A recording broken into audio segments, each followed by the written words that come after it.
头上还暴风雪丢了出来，这边哭雪直接被带掉，又带了一个莫伊拉，那这一波应该是可以打回来。无球攻占半区2不给，哇！还有天脸，是的，拉楼上但是这一炮贝拜拜，掉人 ，Q 已经倒地。熊猫人拉的有点远啊，剑走偏锋，但他没有办法支援到正面战场，反而被 Gatsby 点掉。那这几波交火下来，成都。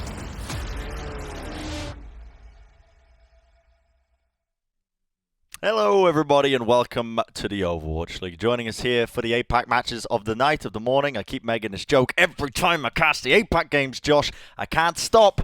I need a new comedy routine. Need to just, I don't know. You really do. Live in LA, there's comedy stores, although I wouldn't be going to them during COVID. But yeah, maybe pick up a couple of pointers eventually. Who knows? Anyway, thanks for joining us, guys. And you're joining us for Chengdu versus the Hangzhou Spark. As you can see from the Countdown Cup standings, things are heating up, and we got our two current top teams competing against each other right off the bat. Yeah, nobody would have really expected Hunters to be 2-0 so far, but they've come up with some great... I guess you wouldn't really call them upset results anymore because they've defined how this meta is supposed to be played. Last week, no one was playing these kind of comps. Yeah, this week, everyone is playing them. So the Chengdu Hunters are the meta right now, and they've stormed out to a 2-0 lead. The Spark have also been looking pretty good, though. Yeah. They absolutely have. But yeah, very impressed with our Hunters. Now, I did a bit of digging, Josh. Yeah. You know, inside the hot tub, outside the hot tub. Not advisable that you dig in a hot tub. The water doesn't stay in it. But outside of that fact, the hot tub is coming up with some results because the Hunters have recently gone through some... Apparently, they don't want people to know this, but they've gone through some coaching shifts. Apparently. This is the rumor. The rumor is that they've gone through some coaching shifts and they may have replaced some of the coaches that are on the team. And they may have picked up Owl commentator in Owl China, Chen, as one of the coaches. Now, in terms of the investigation work, I have done absolutely none of it. But I did read it online. So I'm just trusting that this is true. But I think it also does... play into this idea that Chengdu have been playing to their strengths recently again. Whereas previously they've been trying to play the meta and trying to play what other teams are playing. More recently, they've gone back to their old ways, which has been working for them. They definitely have. I love your tinfoil hat conspiracy theory. Yeah, and thank you. Maybe somebody out there will do the journalistic legwork that you've failed completely to do. But yeah, I think that the Hunters have really had a huge resurgence. They've relied on stuff that's worked well for them, and they've also found a meta where what they like is also really, really powerful. Yeah. I was supposed to change my wardrobe today. I wasn't supposed to be wearing this Chengdu Hunters shirt again. But heck it. I'm looking at it. I'm wearing this until they start losing because the starting roster is exactly the same as it was in the previous weeks for the Chengdu Hunters. But each player on this roster has been performing at a high level, and they're all on comfort picks. You got Jinmu playing the Genji, something that for whatever reason they failed to do during the Summer Showdown. You got Leave over on the Ashe, where he's been having great performances, and Eamon just continues to be the best wrecking ball in the entirety of the league. Yep. Yeah, and Leave, I mean, the other day he was having performances where he was keeping Profit in check. Profit! Yeah. I mean, it's kind of crazy. This roster has talent. I mean, from top to bottom, they just need to find a way to orchestrate it in some sort of manner where they can get the maximum value out of it. Yeah. And that's what they've been doing. Genuinely, everyone is in their best heroes as well. Late Young's best hero probably is Zarya. Molly's best hero is Zen. Yveltal's best hero is the Mercy. So everything is really coming together to just put Chengdu on their comfort roles and also provide a good composition that they can start beating some teams with. Yeah. And that comp has started to make its way all over the world. On the other side, you've got, of course, the Hangzhou Spark, and what roster they're going to be rolling out with is pretty standard, to be honest with you.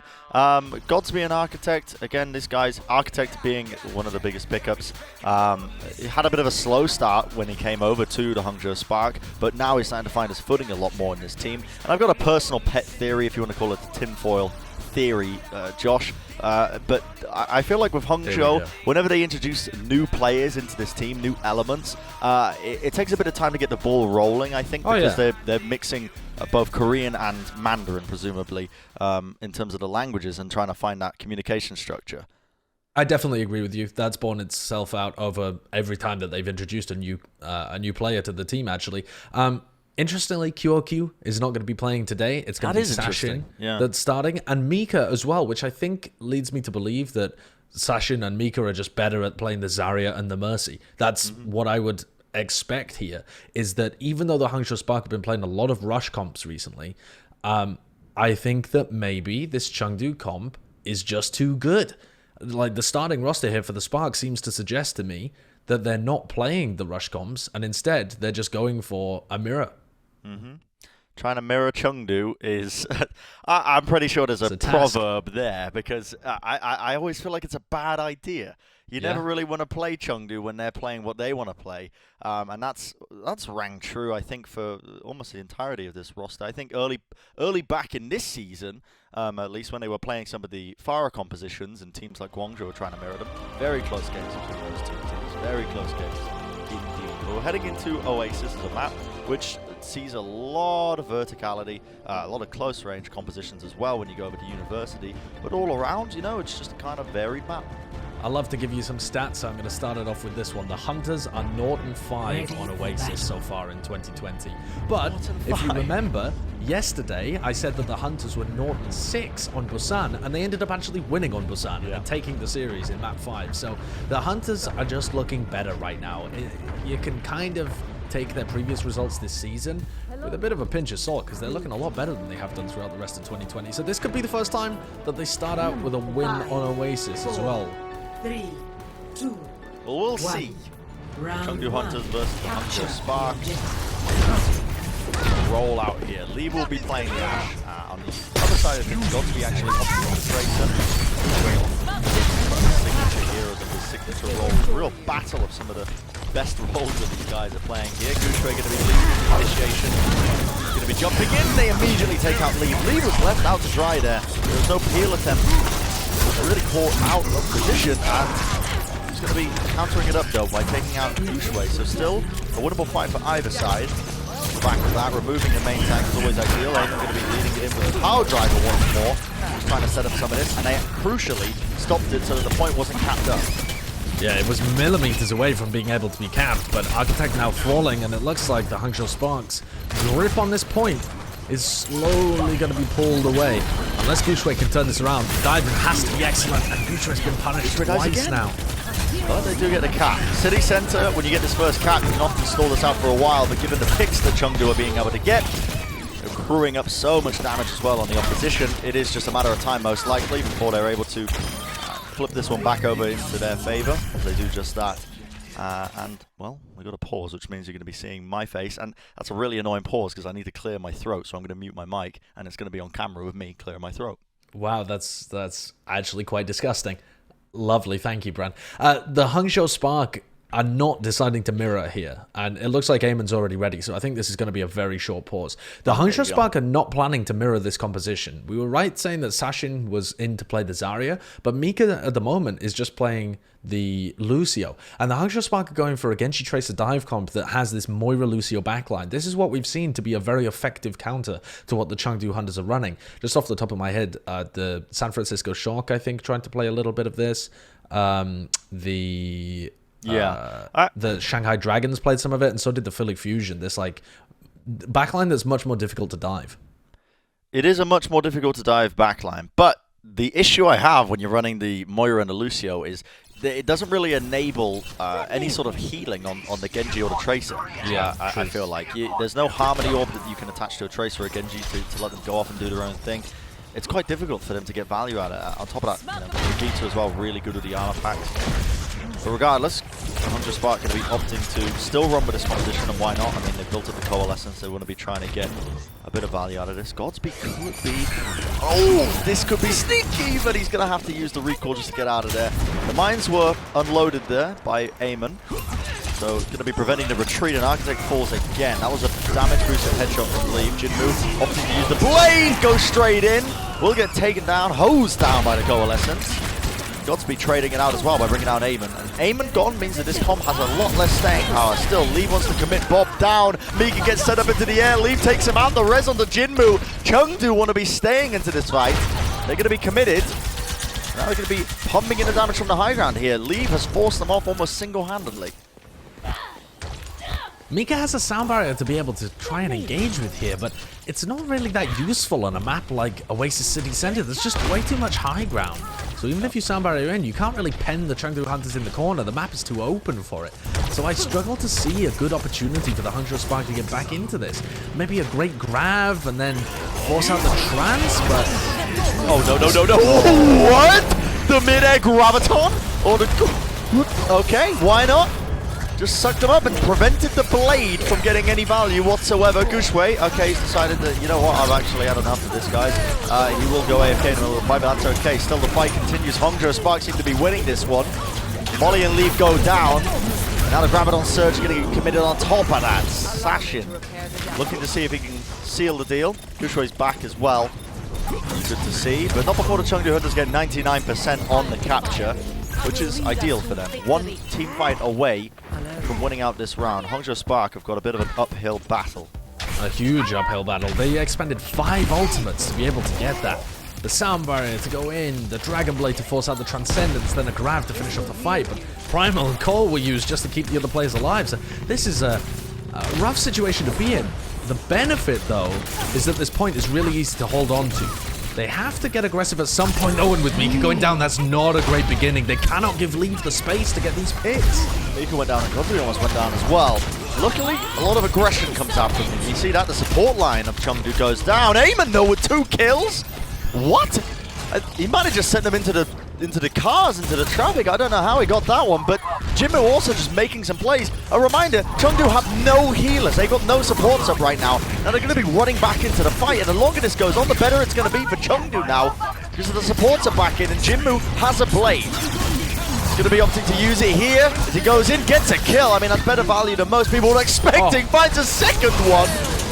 Puts in a ton of work as well. Architect will be falling off the back of the damage that he's committed into it. Coalescence from Bebe. Probably not going to be enough as he tries to keep his team alive. The overtime burns though as Chengdu managed to flip this point back in their favor. Anyone even touch this? Godsby. He's got his work cut out for him as he tries to get onto the point. He will just do that, but he's going to go down. No recall, no more blinks. One final grab will keep the remaining members of the Hangzhou Spark off the point, but Gushwei going to be pumping out Primal Rage now as he wants to lead it in. Trying to clutch it, the blade from Architect rolling forwards, but no one touches the point. So it's all for naught, and it's going to be 1-0. So thus far for the Chengdu Hunters here on Oasis. Solid round from Chengdu. Their composition worked really well. That opening pick from Leave too. And it seems like Hangzhou just weren't quite aggressive enough. They gave Leave too much space and he found that opening pick. Something that I've been liking though from the Spark side, Mika, Chinese player coming in here to face off against his compatriots on the Chengdu Hunters, is doing a great job of being able to boot. Oh, this is that Tranquility. Yo, oh my goodness, I caught on the bubble. Nasty, actually. I didn't even check that. Yeah, I got caught on the bubble. Wow. Yeah. The ult usage was great though from Hangzhou in that team fight. It was just they expended too many of them and couldn't win neutral fights without it. And like I was saying though, I've been liking how Mika has been using his boops to keep Eamon away from the rest of his team. If Eamon gets booped away when he tries to go for these power drives, he can't really can't do that. What? He can't just boot your Zarya off the map. Hello? What's going on? Oh, Lord. Can I get a hello, Jeff Kaplan? Give me a replay. That's gotta be Eamon. He must have booped and then... Oh, he's... Okay, he's got the lead. I mean, you think, right? That has to be... Oh, okay. I think I know what happened. This is just me theory crafting whilst the team fight goes on, but I think Eamon tried to move in, Assassin tried to right-click jump his way back up, and it counted as a south kill. Yeah, that's probably what happened. But as the fight continues, Godsby's already got 2 picks for them. Eamon very, very low, tries to roll in, gets the adaptive shields off. He's pretty healthy, but not for much longer as he gets chased down. Gushwei finding another one. No, I ain't talking Khaled. Great work from Godsby in the middle of that fight. Coalescence popped towards the end. I think Bebe probably thought that Mika was going to commit to it. Here's what happened.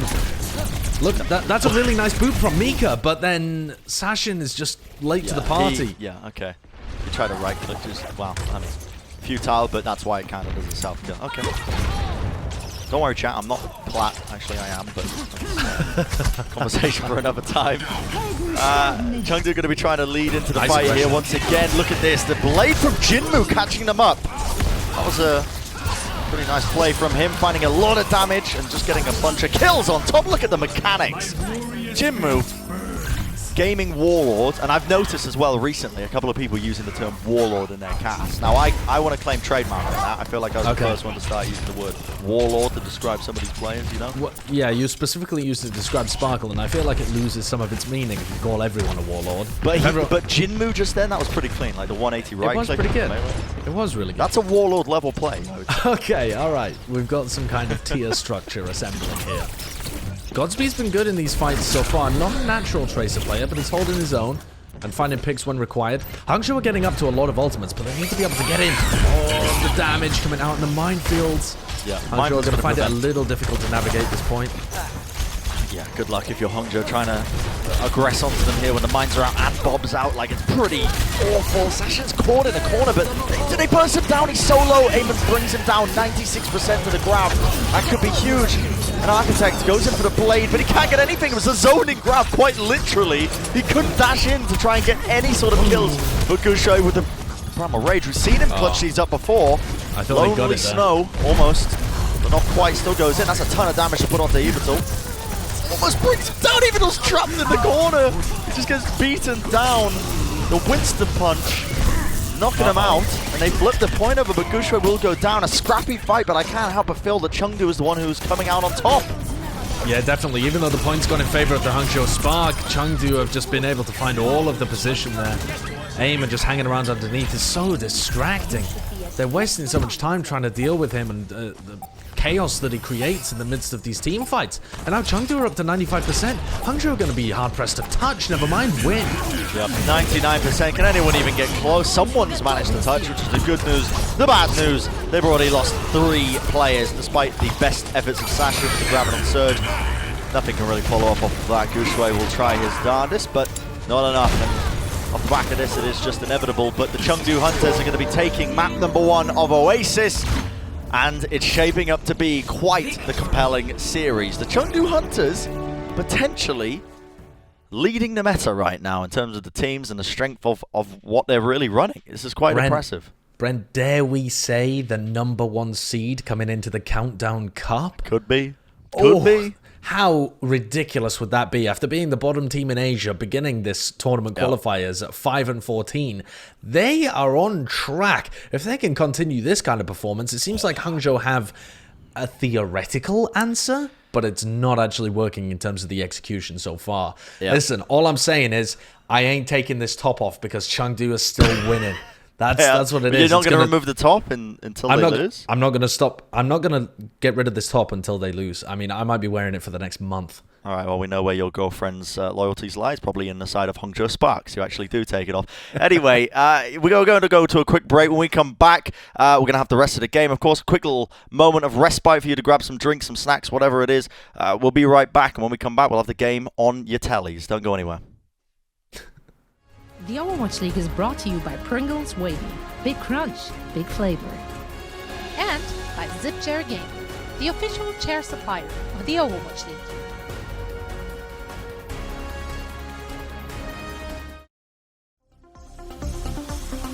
So probably quite unsafe to drink, but I'm going to drink this.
The Overwatch League is brought to you by T-Mobile. Switch today and rank up to America's largest 5G network, T-Mobile. And by State Farm. For auto, home, or renters insurance, like a good neighbor, State Farm is there. Welcome back, everybody, to the Overwatch League, and you're joining us in the middle of the series between the Chengdu Hunters and the Hangzhou Spark, and it's shaping up to be a good one. The trouble with swivel chairs, Josh, is that I can't help but swivel on them because I don't know. Yeah. I don't know. Because you're a child. A little bit. I mean, mentally maybe, but yeah. I mean, still got a job though, don't I? Like that's something a child would brag about. Yeah, I'm looking forward to the rest of this match and seeing how it shapes up, because I think that Hangzhou have a lot of theoretical answers that they can throw at Chengdu. They could try to mirror. They could try to play some more like Sombra Tracer kind of stuff. They could try to play some Reinhardt Rush comps if they wanted to as well. We're heading into King's Row here, and Bren, I love throwing stats at you, so I'm going to do it one more time. Wow, thank you. Neither of these teams have a single map win on King's Row so far this season. Neither of these teams has ever won in 2020 on King's Row. Wow. So there must be a win. Well, actually, no, that's not true. They could draw, couldn't they? They could draw. Oh, jeez, we're just going to head to a draw. It's going to be a draw. Realistically speaking, we could see history being made. But also, I just realized as the camera was flying through King's Row, it looks really industrial, doesn't it, in the future? Like, it's in a weird, like, I don't know what went wrong with the architecture, but they decided to go back to, like, the Gothic Industrial Revolution kind of style of architecture. I think that's what a lot of people think about when they think of England. They think of the Industrial Revolution. I mean, they've still got the black taxis, you know, the black cabs. Yeah. But, you know, the artwork is lovely. The architecture of London, the kind of Gothic church style, is pretty good. I'm a fan. Nice. I do think that they've done a brilliant job, actually, of capturing a lot of the charm and, I suppose, the charm elements of London. It's supposed to be a dystopian society. But it does have a certain charm. Like, look at this stonework. It looks lovely. Yeah. All right, let's see. Very pleasant to the eye. The Hangzhou Spark are actually going to mirror, at least a somewhat mirror. Gushue is not going to be playing the Wrecking Ball, but it's the same kind of Genji Ash, Zen Mercy backline, so this is going to be playing out somewhat more similarly. I think Godspeed is going to be more comfortable in this position. He should be, in theory. See Eamon once again just trying to go for his power driver setup. It's really the bread and butter of what makes this composition so good, is how much impact he can get. And if you notice, every time he's power driving, he's catching at least 4 players. He's so efficient and effective with how he's using all of his cooldowns here. He's swinging all the way around, trying to pump in a bit of damage, trying to get one of these picks. Gushue so low, eventually gets beaten down, and that's that Discord Orb and damage boost. And again, another power driver connecting onto at least 2 targets. Long-range shots is enough to bring down Godspeed. They do get the resurrect onto Gushue, but I think it might be a little bit too late for that. Kills have already gone through. Late Young is feeling himself. He's farmed up almost 100 energy on the lad. So he's going to be building up his ultimates, and no one can even contest it. Valkyrie was committed by Mika there as well towards the end. And the Winston doesn't really do anything. I mean, you don't have the disruption coming from the Wrecking Ball, so you can't stop Chengdu coming across the point. I mean, you're not going to be able to kill them or pressure their backline just by playing with Gushue and Architect diving, so I don't know. This dive, if Gushue can't play the Wrecking Ball to a high level, then mirroring the comp doesn't make too much sense against Chengdu. And Chengdu are getting up to all of their ults. 6 ult push, didn't have to invest a single one. And I'm not even convinced they're going to have to invest that many unless Spark decide to invest their own here again. Because they're just winning the neutrals. Look at Eamon as well. You never know if he's going to be making some moves. Finally lays down the mines. Architect goes down. How does that happen? I'm not too sure, but they've already lost a player. Mika falls as well, which means there's going to be no resurrect. And that is, realistically, I mean, it's going to be a lost play. I mean, what is Sexy doing here on the flank on 2 outfight? I don't know. Don't ask me. Oh, you became Cockney there for a moment. Yes, the map of King's Row, isn't it? You know, what's he doing there with 2 outs? Look, now Transcendence coming out from Bay. I don't believe what I've just seen. Apples and oranges up the stairs. I can't. Why has he used Transcendence there, Josh?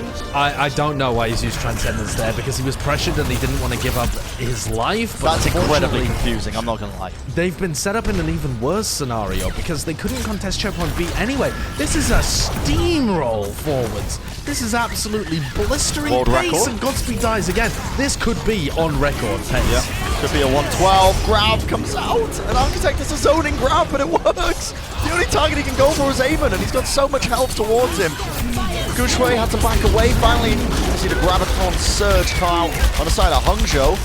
And it is going to do a lot of work. It collects up the tanks from Chengdu, stops them from disrupting as much, and finally they get burned down. Chengdu are going to be stopped in their tracks. That was almost looking deadly. One mistake after the other from Hangzhou. Yeah, okay, things are starting to look up though for the Spark. This map of King's Row will no longer be submitted to AGDQ. They'll be able to stop the speed run in its tracks. But it was it was a bit of a misplay coming out from Late Young and Molly though, because as much as the grab was good, you only needed the grab or the trans. Look at this though, Jinmu. That's an so opportunity class, to do something dude. filthy. 2 kills for Jinmu, and he might just find another one as well. Baby just poked his head out for an instant and got it taken clean off. Oh, Jinmu doesn't even care. He doesn't care. He knows they've won. What in the Lord's name am I witnessing? 4 minutes and 6 seconds. That was on pace to be a record, I'm sure. I mean, they lose one team fight, but other than that, utter dominance. Hangzhou Spark are not really looking themselves. I mean, I say that. They've had some ups and downs recently. They've been looking a bit inconsistent, but I expect a little bit more from them. And it was really mistake after mistake. I mean, support ults were the main issue, I think. They're using his Transcendence when they had already come to B, and there was no chance of his team recontesting, and then, I mean, it's a little bit unconventional, I think. I think there are bigger problems than their ult usage, though. I think they are letting Chengdu take way too much space. They're not actually fighting over territory, because they're just getting bullied backwards by Eamon and Late Young. But you have to try and fight that. You can't just give up ground over and over again. Otherwise, you're just going to get backed into a corner, and then of course you lose. Of course you're using your ultimates badly, because you can't do anything else. You don't have the space to work with. So I think there's something a little deeper at play here. And Hangzhou, you say they haven't been looking themselves. Well, Hangzhou normally like to run a lot of Reinhardt Zarya kind of compositions. And I'm wondering whether we're going to get a taste of that here. It seems like Godspeed's cycling through a bunch of different characters. But we're going to end up on an Ashe Tracer. Okay. I can see the victory. Maybe. With this comp. I can see what they're going for. I can see the Ashe, the long sidelines on first point King's Row. Maybe if you can take high ground control, just try and pepper them away with a lot of damage. The coach gun as well. Sort of there. A bit more peel against Eamon.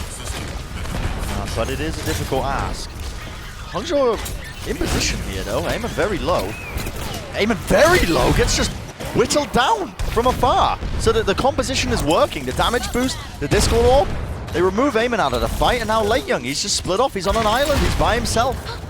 Yeah, that's really nice play from Hangzhou, actually. Just finding consistent damage from Architect on the Tracer instead of the Genji. The Tracer has more mobility options. They can get into territories safer. They don't have to worry about being poked down from distance from the Ashe, because you don't have to approach. Or at least you have blinks to be able to approach. This should be a bit of a cleanup. Hangzhou's comp is a bit slow. It's more to do with just punishing Eamon as he comes forward with sheer damage from the Tracer and the Ashe. And this is the first look from the Spark that has been able to deal with the Chengdu Hunters. Yeah, the first signs of adaptation, if you will.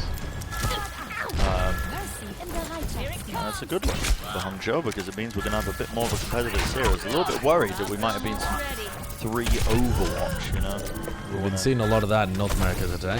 Yeah, we absolutely have. So good signs that the Hangzhou Spark have adapted, and they get an opportunity now as they push through the choke point. Guangzhou once again lays down the bubble, giving his team a bit of damage mitigation. Molly falls. He has the Primal Rage, might choose to offload it here. Lovely techers as well. Notice the way he just handled that short jump.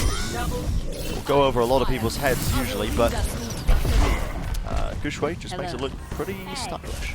That's the idea with Winston, isn't it? To go over their heads and then land on them. I'm not gonna lie, I set you up for that one, and Josh, it's my job to make the cringe jokes, okay? Yeah, There's only room in this duo for one cringer. For one cringer. Chengdu are getting up to their ultimates. I'm going to steer this back to analytical talk because that's the only place where I can be of use, I think. Rav comes out from Sashin onto late. Oh, and the bomb. It's so nice to take down the Zarya. That's going to force the rest, but they've already lost way too much room. And all of this space that I was criticizing Hangzhou for not fighting over previously, with this comp, with the architecture on the Tracer, they are now playing aggressive. Guangzhou has more health in the front line. Guangzhou is so clean. Oh my goodness, the mechanics of this guy. I think during that grab, he uses his bubble shield to split the healing away from the Transcendence as well. So clean. Yeah, I think that's microsecond precision for any new viewers at home. Shields can actually block healing if they're in between people. So when the Transcendence was used by Molly, I don't think he got much value out of it. I think Guangzhou shield perfectly blocked it. I'll have to go back, I'm not too sure, could be just talking out of my backside, but Chengdu making an attempt to try and hold on here. Rabadon Surge used as well, but they got enough picks to make it a pretty much done deal when it comes to sealing this fight off. I like the patience though from Bebe to realize the fight was already lost and not invest the Transcendence in the middle of Late Young's grab. So now they still have the Trans to deal with Jinmu's Blade. And this is the kind of ult economy and awareness of the team and the team fight situation rather. The Spark need if they want to be able to capture. This could still be a really good time from the Hangzhou Spark. They've been rolling so far, and if they can get a good push forward with Architect and Guangzhou, then they don't really have to worry about this Blade. Look at that, Trans comes out immediately. It's going to be a bit of a heal Blade because, yeah, Guangzhou tried to dive into the backline when that Blade came off, but a counter-aggression. Leave did go down, but I'm instantly going to be rezzed up here. Bob's going to be buying up a bit of time, and Eamon in the back line. That was a Discord orb, I believe, placed into Architect, which meant he got deleted by the pile driver. Moving forward, Leave is going to be dishing out a ton of damage, but not before Bebe gets the better of him from the back line. It is chaos, anarchy here in the streets of King's Row. But it feels like Chengdu are the ones who are coming out on top. Remember, they're going to have that spawn advantage. Yeah, Eamon managing to pick off Architects really early on in the fight was crucial there. They also got a really nice pick. Leave hitting some great shots over towards Godsby, so both DPS ended up getting taken down early in the fight, and that's not really a recoverable situation because the bubble has to be invested on the rezzing Mercy, and you just slowly lose the fight from there as Late Young gets hotter and hotter. So this has certainly slowed down. Still 3 minutes on the clock though. Guangzhou, oh, I thought he was going to get body blocked up top. Yeah, I mean, that was just to escape. Dangerously close to Guangzhou going down there. The mine's on the high ground. I don't really know, it just kind of denies it, I suppose, if anybody tries to take it. But Guangzhou now going to be using that primal rage once again. But he gets burnt down so quickly. Late Young though will fall, which is good. Oh, Hangzhou Spark, but not before that. Eamon goes down as well, despite the fact that he managed to get a resurrect off. Big Rabbit on Surge coming out, but no follow-up. The Hangzhou Spark coming out on top here. Godspeed popping off on the Ashe. He's putting in so much work. Bob's going to be falling as well. Coach going to just to peel away Jinmu as he tried to create some plays in the back line. So low. Eamon trying to even this one up. He has to get a kill here, but look at this Godspeed as well. Once again, pumping in the damage necessary for his team to just collapse and follow up on.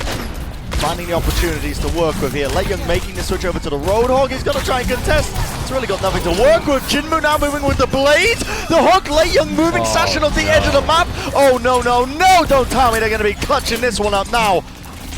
Absolutely ridiculous. Leave will fall. Hangzhou Spark desperately trying to turn this one for them. Leave going to get resurrected back up, but the players are still on the point, and the respawns are coming in hot and heavy right now.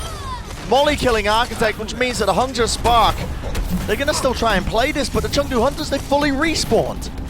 That's absurd. I cannot believe that Chengdu turned that one around, especially when they killed Jinmu on 99%. You have 10 seconds, plus whatever time it takes him to get out of the spawn, to just push that payload in to ensure that you get the capture. But they didn't buy enough time. Jinmu comes back with the blade and finds a crucial pick. And then, what a hook from Late Young. Yeah. Late Young just hooked and pulled him off the edge of the map. That's a classic bumper move. The last player I remember doing that. Yeah. Ults were exchanged at the start of this team fight as well. You might have just seen the Bob come out, but it doesn't really do much in terms of space creation. And look at this, aggressive plays by Lee. Thankfully gets the kill there, otherwise it could have been a bit more worse for wear, but he's going to be respawning quickly as well, so Chengdu are not too fussed about losing him there. Hangzhou now with 50 seconds left, could be last fight territory. They need some picks. They need a pick to open it up because their ult economy is behind Chengdu's. Chengdu's are way ahead. So unless they find this first crucial kill, maybe off the back of Godspeed, or a good dive from Gushue and Architect, I think it's curtains. Oh, post-spawn comes out, it misses! So close! Architect misses the post-spawn, that could have been exactly what they needed. Eamon's going to be trying to get Gushue away from the rest of his team, and poor Gushue, he's been unable to get really much value whatsoever out of these Primal Rages. Bob sent into the backline once more just to try and push away to Hangzhou Spark. No one can realistically touch here. Eamon causing even more pandemonium as he's rolling around in the backline. How do you even deal with this? It's so annoying. It's causing so much chaos. Bebe has a chance then to keep his team back into this final few seconds. The overtime will eventually start to burn here. Jinmu opting to try and take a little bit of a flank angle here, but Godspeed goes down. Not ideal whatsoever. Hangzhou, they have to make some plays. They have to do it now, but Gushue's fallen off the edge of the map. Only a few players remaining. Gushue, but Jinmu with the blade. 1 kill for him, make it 2. Might even get the 3rd, but Architect eventually will fall to Molly, and that is going to be the map. Chengdu Hunters leading it 2-0. What a performance from them on the defense. Impressive stuff to turn that around. There was over 4 minutes in the time bank once they got into the Foundry stage, once they got to point C, and Hangzhou just couldn't string it together. Leave outperforming Godspeed when it comes to the Ash time and time again. Yeah.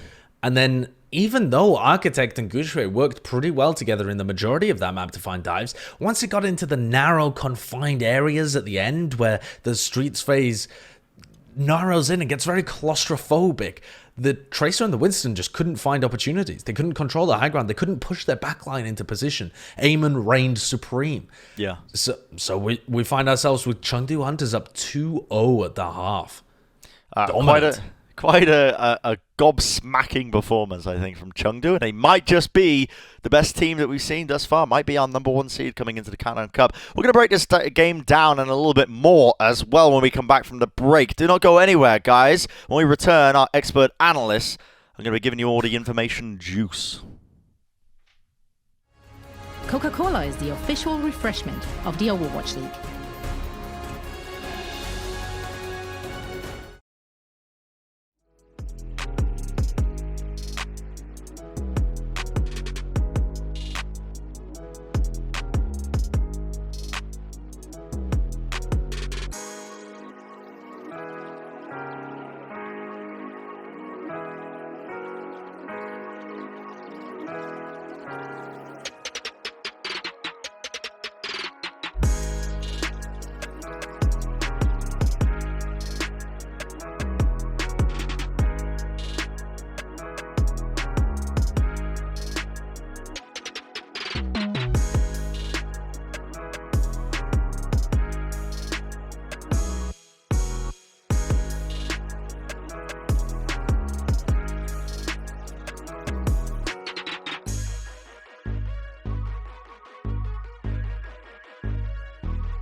Welcome to our Game Break presented by Cheez It Grooves. I almost said welcome to our Cheez It Grooves presented by Game Break. It's late at night, forgive me. And I've got one question for you, Josh, and one question only. How does it feel? Someone sent me a screen cap of the chat, the YouTube chat. And I don't normally like to address the YouTube chat. How does it feel that you've been distilled down to just bold man? Yeah, I know. I'm just simply an egg. I mean, I'm not even a human. I think saying bald man is actually wrong. I did see somebody say, "Yay, bold man is here," which did give me a chuckle when I was looking at it. Unfortunately, Brent, I don't think anyone listens to what I say anymore. They just see bald, and so they just rifle. Yeah, they just rifle the egg through their brings emojis them joy. for the egg. Yeah, it really does. And at the end of the day, Brent, I, much like the Chengdu Hunters, exist only to bring joy to small children, like Hex. Hex is a big Chengdu Hunters fan, and they bring him joy, and I just live to bring joy to other small children like Hex. Okay, why have you just decided to throw shade at Hex in the middle of our game break? Don't know. I mean, I feel like I got defensive because you called me bald man repeatedly. I think that might have been it. But why Hex and not me? I don't know. Can't tell you, Brent. There's so my many brain things, works in weird ways defensively. So many things that you could have picked on me. The fact that my hair looks like an out-of-touch 70s movie star, or that I recently drank out of a cup that has like dishwasher residue all over it. I don't know.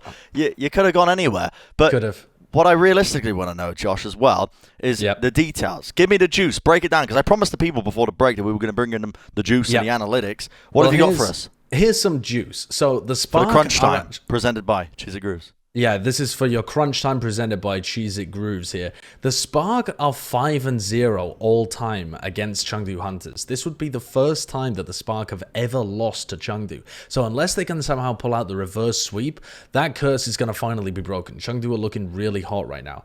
And let's think a little bit about how that could happen. The Hangzhou Spark clearly had some kind of answer with moving to an Ash Tracer kind of composition, but really the bread and butter of the Hangzhou Spark has been their Reinhardt Zarya. They play Zarya more than most other teams in the entirety of the league. They play Zarya 25% of the time, a quarter of the time they've got Zarya, and it's often paired alongside Gushui on the Reinhardt. That's compared to a league average of 6.6%. So I mean, they are like 20% more playtime of Zarya compared to anybody else in the league. And one of the ways that you can try and counter Chengdu's composition is by playing either a Sombra or a McCree behind that big Reinhardt shield. Now, I imagine that this has been tested in scrims and hasn't really worked, but Hanamura is a map where you could see some kind of double shield coming into play. It's going to be our next map. Neither of the teams are particularly good at Assault, but at this point, what do the Hangzhou Spark have to lose? Right? Like all of the things that they've thrown at the Chengdu Hunters, the Genji Tracer, the Genji Ash, and now the Tracer Ash, all of those have failed.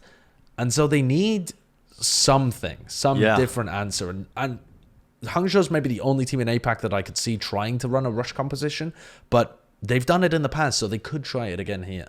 Torbjorn, maybe. Yeah, I mean, like a Torb McCree composition could actually do all right against what the Chengdu Hunters are running. I think it would still be kind of difficult to be able to stop Eamon from just barreling through you, but with enough CC, I think it's possible. I wouldn't shy away from a Sombra comp, though, as well, from what you were mentioning. A lot of the NA teams have been running a bit of Sombra recently, whether accidentally or not. She's a pretty good answer to the Wrecking Ball. I mean, you kind of just... you don't enable them to do anything of what he's been able to do to disrupt a lot of the backlines.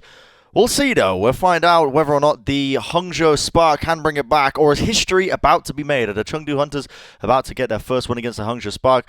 Well, don't go anywhere. The rest of the series is going to be coming up after the break. The Overwatch League is brought to you by Cheez It Grooves. Deep flavor, deep crunch. It's a mind crunch.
The Overwatch League is brought to you by HyperX. Unleash your style, unleash your fury with HyperX Fury Memory. And by Coca-Cola, the official refreshment of the Overwatch League.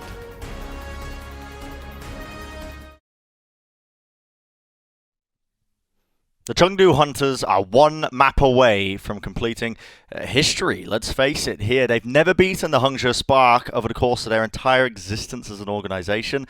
And tonight could be the night. Or, alternatively, the Hangzhou Spark could be denying them with a reverse sweep. It all begins here on Hanamura, Josh. And it's shaping up to be like, it could be a good series, but it could be a great one.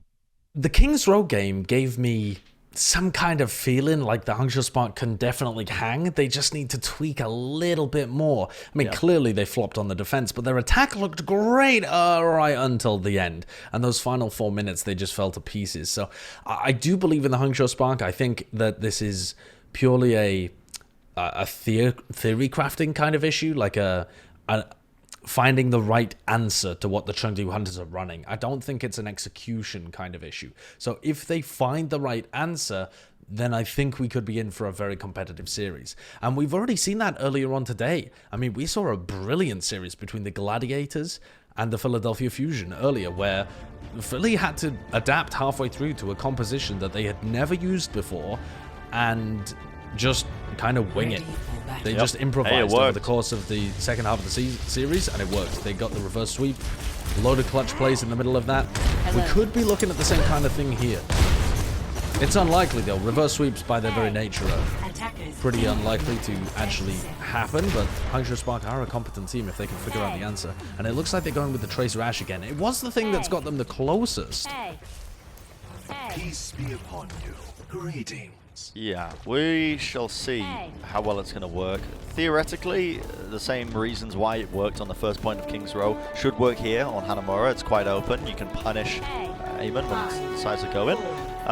But that's going to be the answer, I suppose, to what the Chengdu Hunters have been chucking at them, which just happens to be Eamon pile driving the support line over and over and over again. We'll see if they can put an end to it, though. Jinmu once again rolling out on that Genji, and he has looked so good. Look at that. Clean little 180 into the dash melee.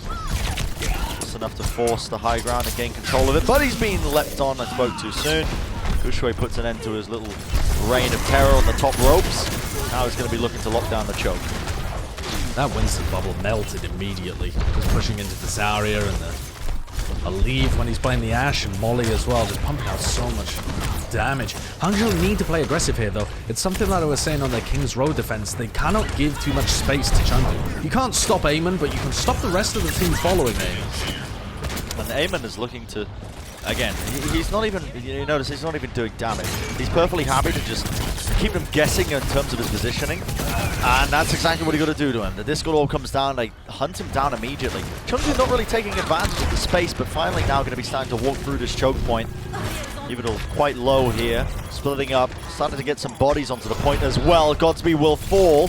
There's Jinmu in the back line here, but he's going to get hunted down by Architect. This is good from him. This is very good. He can be converted into any more kills. Find that one extra one. The pulse from the coach gun dodge. Leave just about fell out of the way of it. Eamon finding the kill onto Bebe. It does feel like a bit of an inevitability. The longer this fight goes on, the better it is for Chengdu. And Molly, yeah, that's pretty much sealed the deal in my opinion. I feel like it is just a matter of time. And Architect was doing reasonable work, but he needed more help from the rest of his team. He needed to sync up with Guangzhou. Alright, Eamon, back onto the high ground with you. And that defense, I mean, not a catastrophe, but not that great either from the Hangzhou Spark. They had a decent execution at the beginning, but then they just couldn't sync up with Guangzhou and Architect as the fight got a little scrappy. Oh, Bob straight it out. And that's a great boot from Eamon, but he will go down. That was just to knock Bob off the point so that he could get some contention on it, but all Godsby. You see that Discord Orb, the damage boost onto Godsby as well combined. Eamon's health pool, whilst intimidating, definitely manageable. Yeah, absolutely. Chengdu are getting close to some big ultimates here. And the worry for Hangzhou is what do you do against the Blade and the Grab? If you can if you can't respond to after the first one, then you're just going to waste your transcendence here. Counter grab actually gets used, and that pick on leave is huge, because now if Jinmu actually goes for his blade, they've already lost a player, and it's really not worth it. He gets the kill, but it's just a consolation prize. And that's what you have to do. Win the fight out. That's what you have to do with the Hangzhou Spark.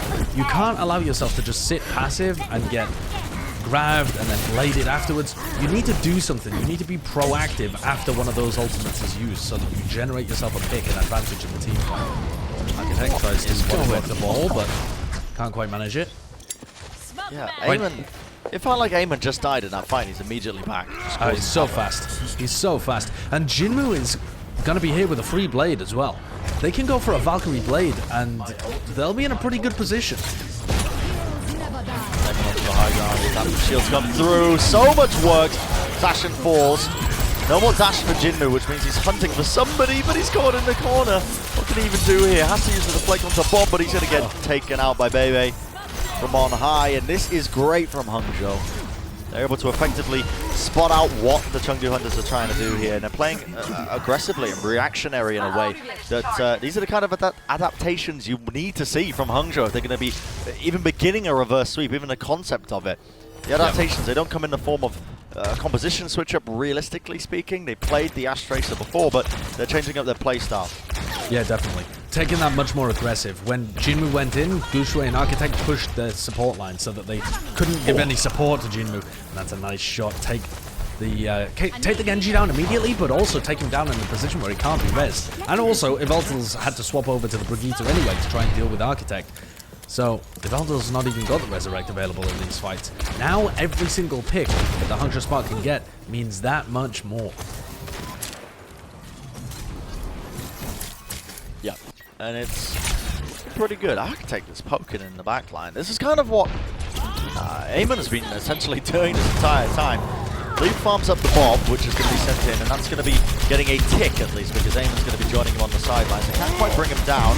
Finally, though, he will fall, but not before Mika does as well. Trades equal across the board. If Hangzhou Spark can keep this going, if they can keep getting picks, this could be great for them. And Leaf goes down. That was all Gushui.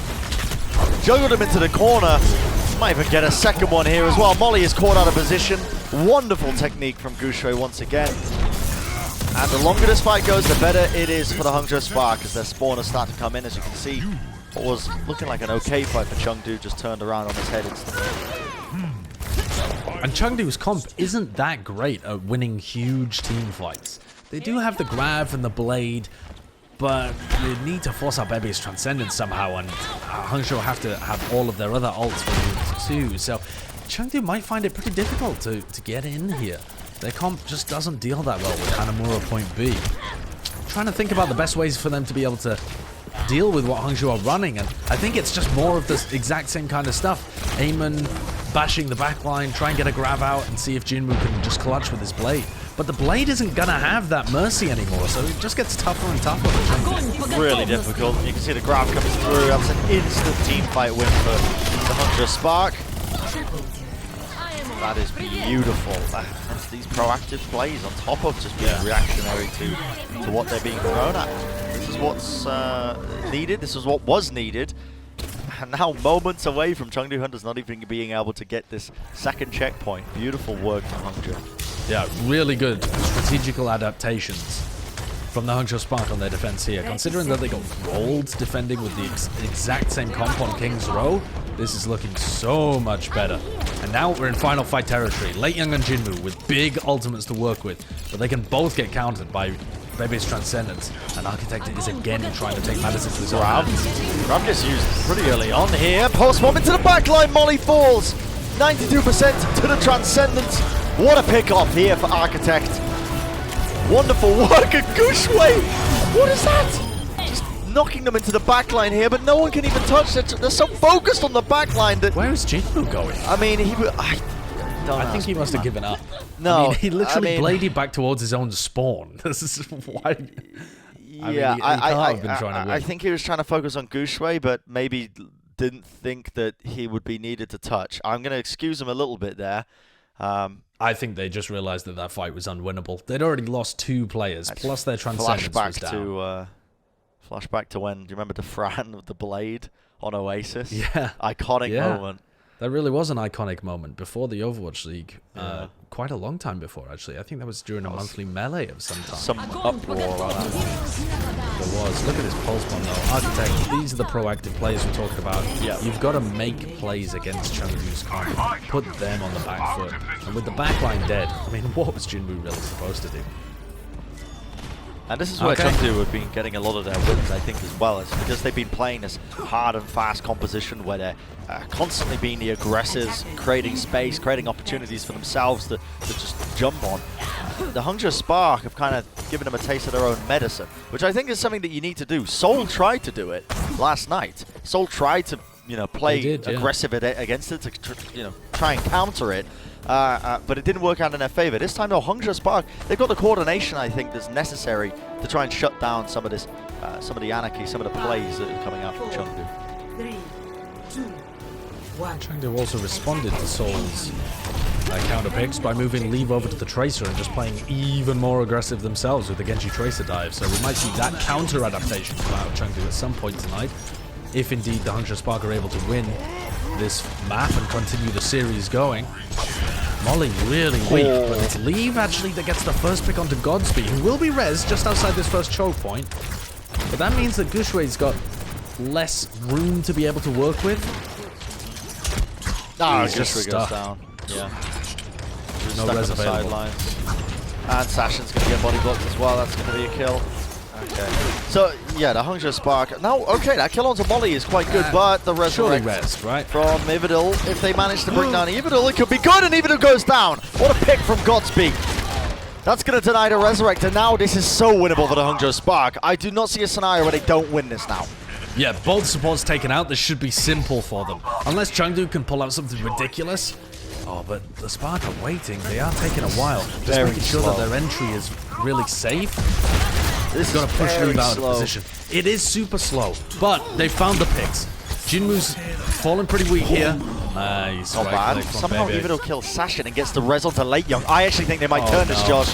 I don't know how this happened, but while that little fight was taking place, they've got the players back in and Guxui goes down. They took it too long trying to get back into this fight. Way too long. Ivadil's going for it again. He's gone to the school of Neptuno with this pistol play. I don't believe what I'm witnessing. How does Yveltal die in a team fight and then come back into the same team fight and get 2 kills and a resurrect? That's not just great play from Yveltal, that's terrible from Hangzhou. How can they not have more of a sense of urgency? How did they not convert that? They killed both the supports. And now they're getting all these kills now. And now it's just the vengeance of Molly. Oh, no, no, no.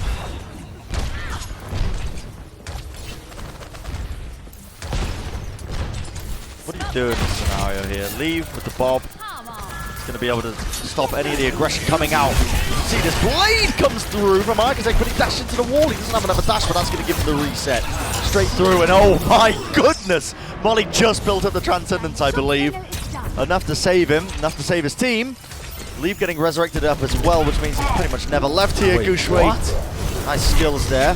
Guxui's on point B and didn't manage to juggle Late Young off the point. And now the Hangzhou Spark. He gets res, but this isn't a winnable fight, and Baby's investing in his Transcendence. I don't this is believe so chaotic! Jinwoo feeds though! Jinwoo dies with the blade! What is going on? When he could have won that, he could have saved it for a second later, and it would have been such a clean fight. There was no Transcendence.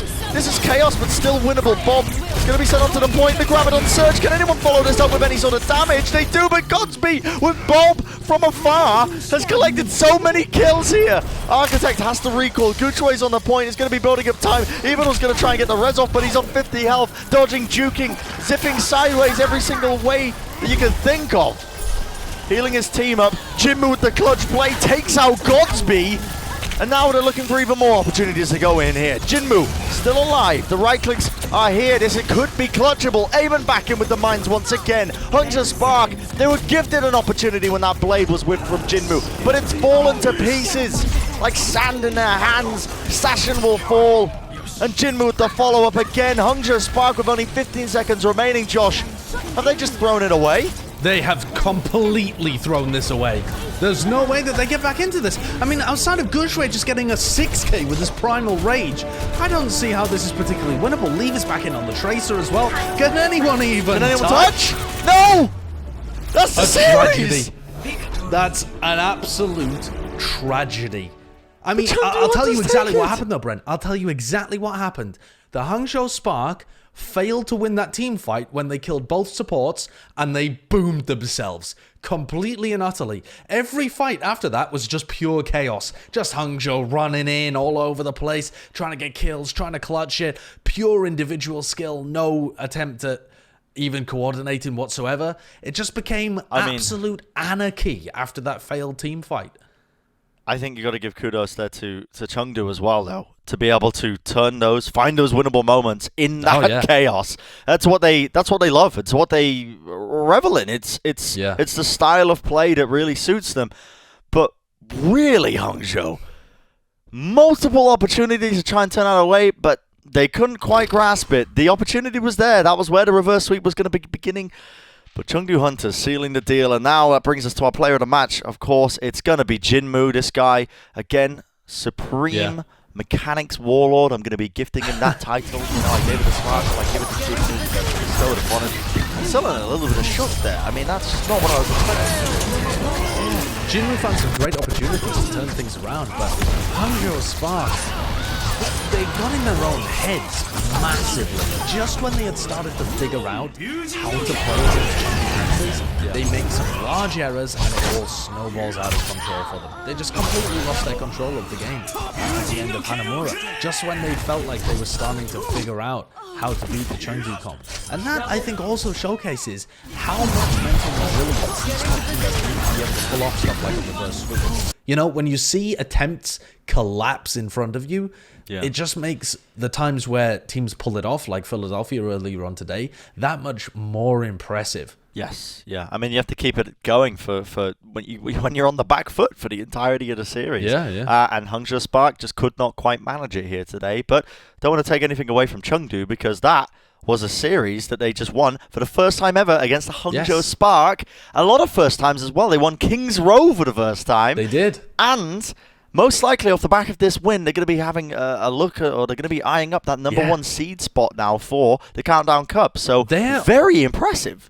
They're almost guaranteed. I don't want to say they are guaranteed because a lot of teams haven't played yet. You know, Shanghai are 1-0 and they still haven't played their next two matches. But Chengdu are now 3-0 with a +5 map differential. That's going to be really difficult to beat. That's a stonking result for Chengdu coming into the Countdown Cup.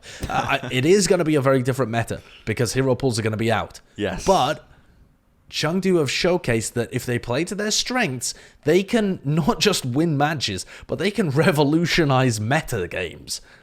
I think this is really cool to see, to be honest with you, because Chengdu is a team that, well, off the back of this, I think they're now going to be 7-14. Correct me if I'm wrong, but they're going to have one more win on the board, and it's not a good showing, but this Countdown Cup is a great opportunity for them to potentially secure up some more wins and definitely some match wins across the board. If they manage to do that, that is going to be beautiful for them. But that is going to do it for me and Josh in terms of casting the games for tonight. We're going to hand it back over to Seth and Wolf, who are going to be carrying the rest of the show for you, and they're going to be bringing the action for Shanghai Dragons versus the Seoul Dynasty. Now that is going to be a match you do not want to miss whatsoever. Thank you very much for joining us, but do not go anywhere. When we come back after the break, the rest of the series will continue. The Overwatch League is brought to you by Xfinity, the preferred internet provider of the Overwatch League.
The Overwatch League is brought to you by ZipChair Gaming, the official chair supplier of the Overwatch League, and by TeamSpeak, the official voice supplier of the Overwatch League.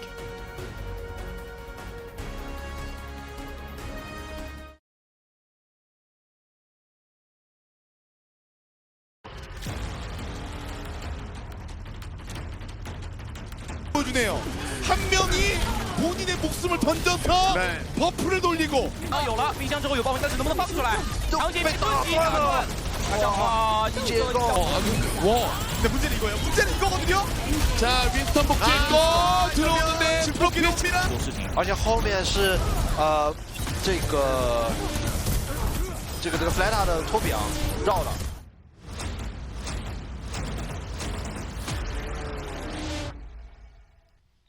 Alrighty, welcome back, ladies and gentlemen. It is time to round out the evening and the weekend for the APAC matches. We have one final series for you here tonight, and this is going to be the Shanghai Dragons going up against the Seoul Dynasty.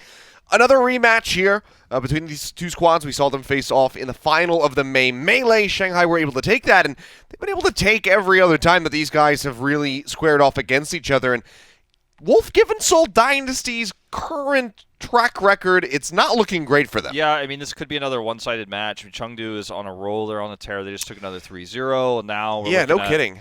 I don't know. I based on how Shanghai played yesterday and how Seoul played as well versus Chengdu yesterday, I'm not feeling great about their chances here. Let's jump into lineups. Let's go ahead and just jump right into things. Why not? And talk about the lineups we're going to have here. Surprise, surprise, Shanghai Dragons running their normal Championship 6. I like to call it Championship 6 because they won a title with these 6 players, and they're looking phenomenal with them. The coordination is on lock. We saw them experiment a little bit with DM yesterday to kind of rocky. I don't want to say failure because it went okay, but say rocky results. How about that? Rocky results. Like when they change their composition up a little bit, they start to fumble. They haven't really been able to find success with the Chengdu comp. They're mostly playing Sombra right now, so that's what I expect to see with this roster again, at least for control. Yeah, I think that they're going to play this one pretty straight up. I think they've kind of found their groove. They've found what works for them, and they don't want to stray too far away from that. Because like you said, when they do try to mess with things, that's when that leads to poor results for the side of the Shanghai Dragons. Otherwise, with this 6-man lineup, things look very clean for them otherwise. So don't change things if it's working is basically the way that it goes down. On the other side of the coin, though, it is the Seoul Dynasty. We'll go ahead and take a look at their starting 6. And again, it's, kind of exactly what you maybe anticipate. Obviously, 2 roles here are going to be the ones that are a little bit more interchangeable. That's going to be Michelle, who is still starting in that off-tank position. And then we have Slime coming in over Toby this time around. Yeah, and Illicit's going to be starting. He's playing obviously quite a lot right now.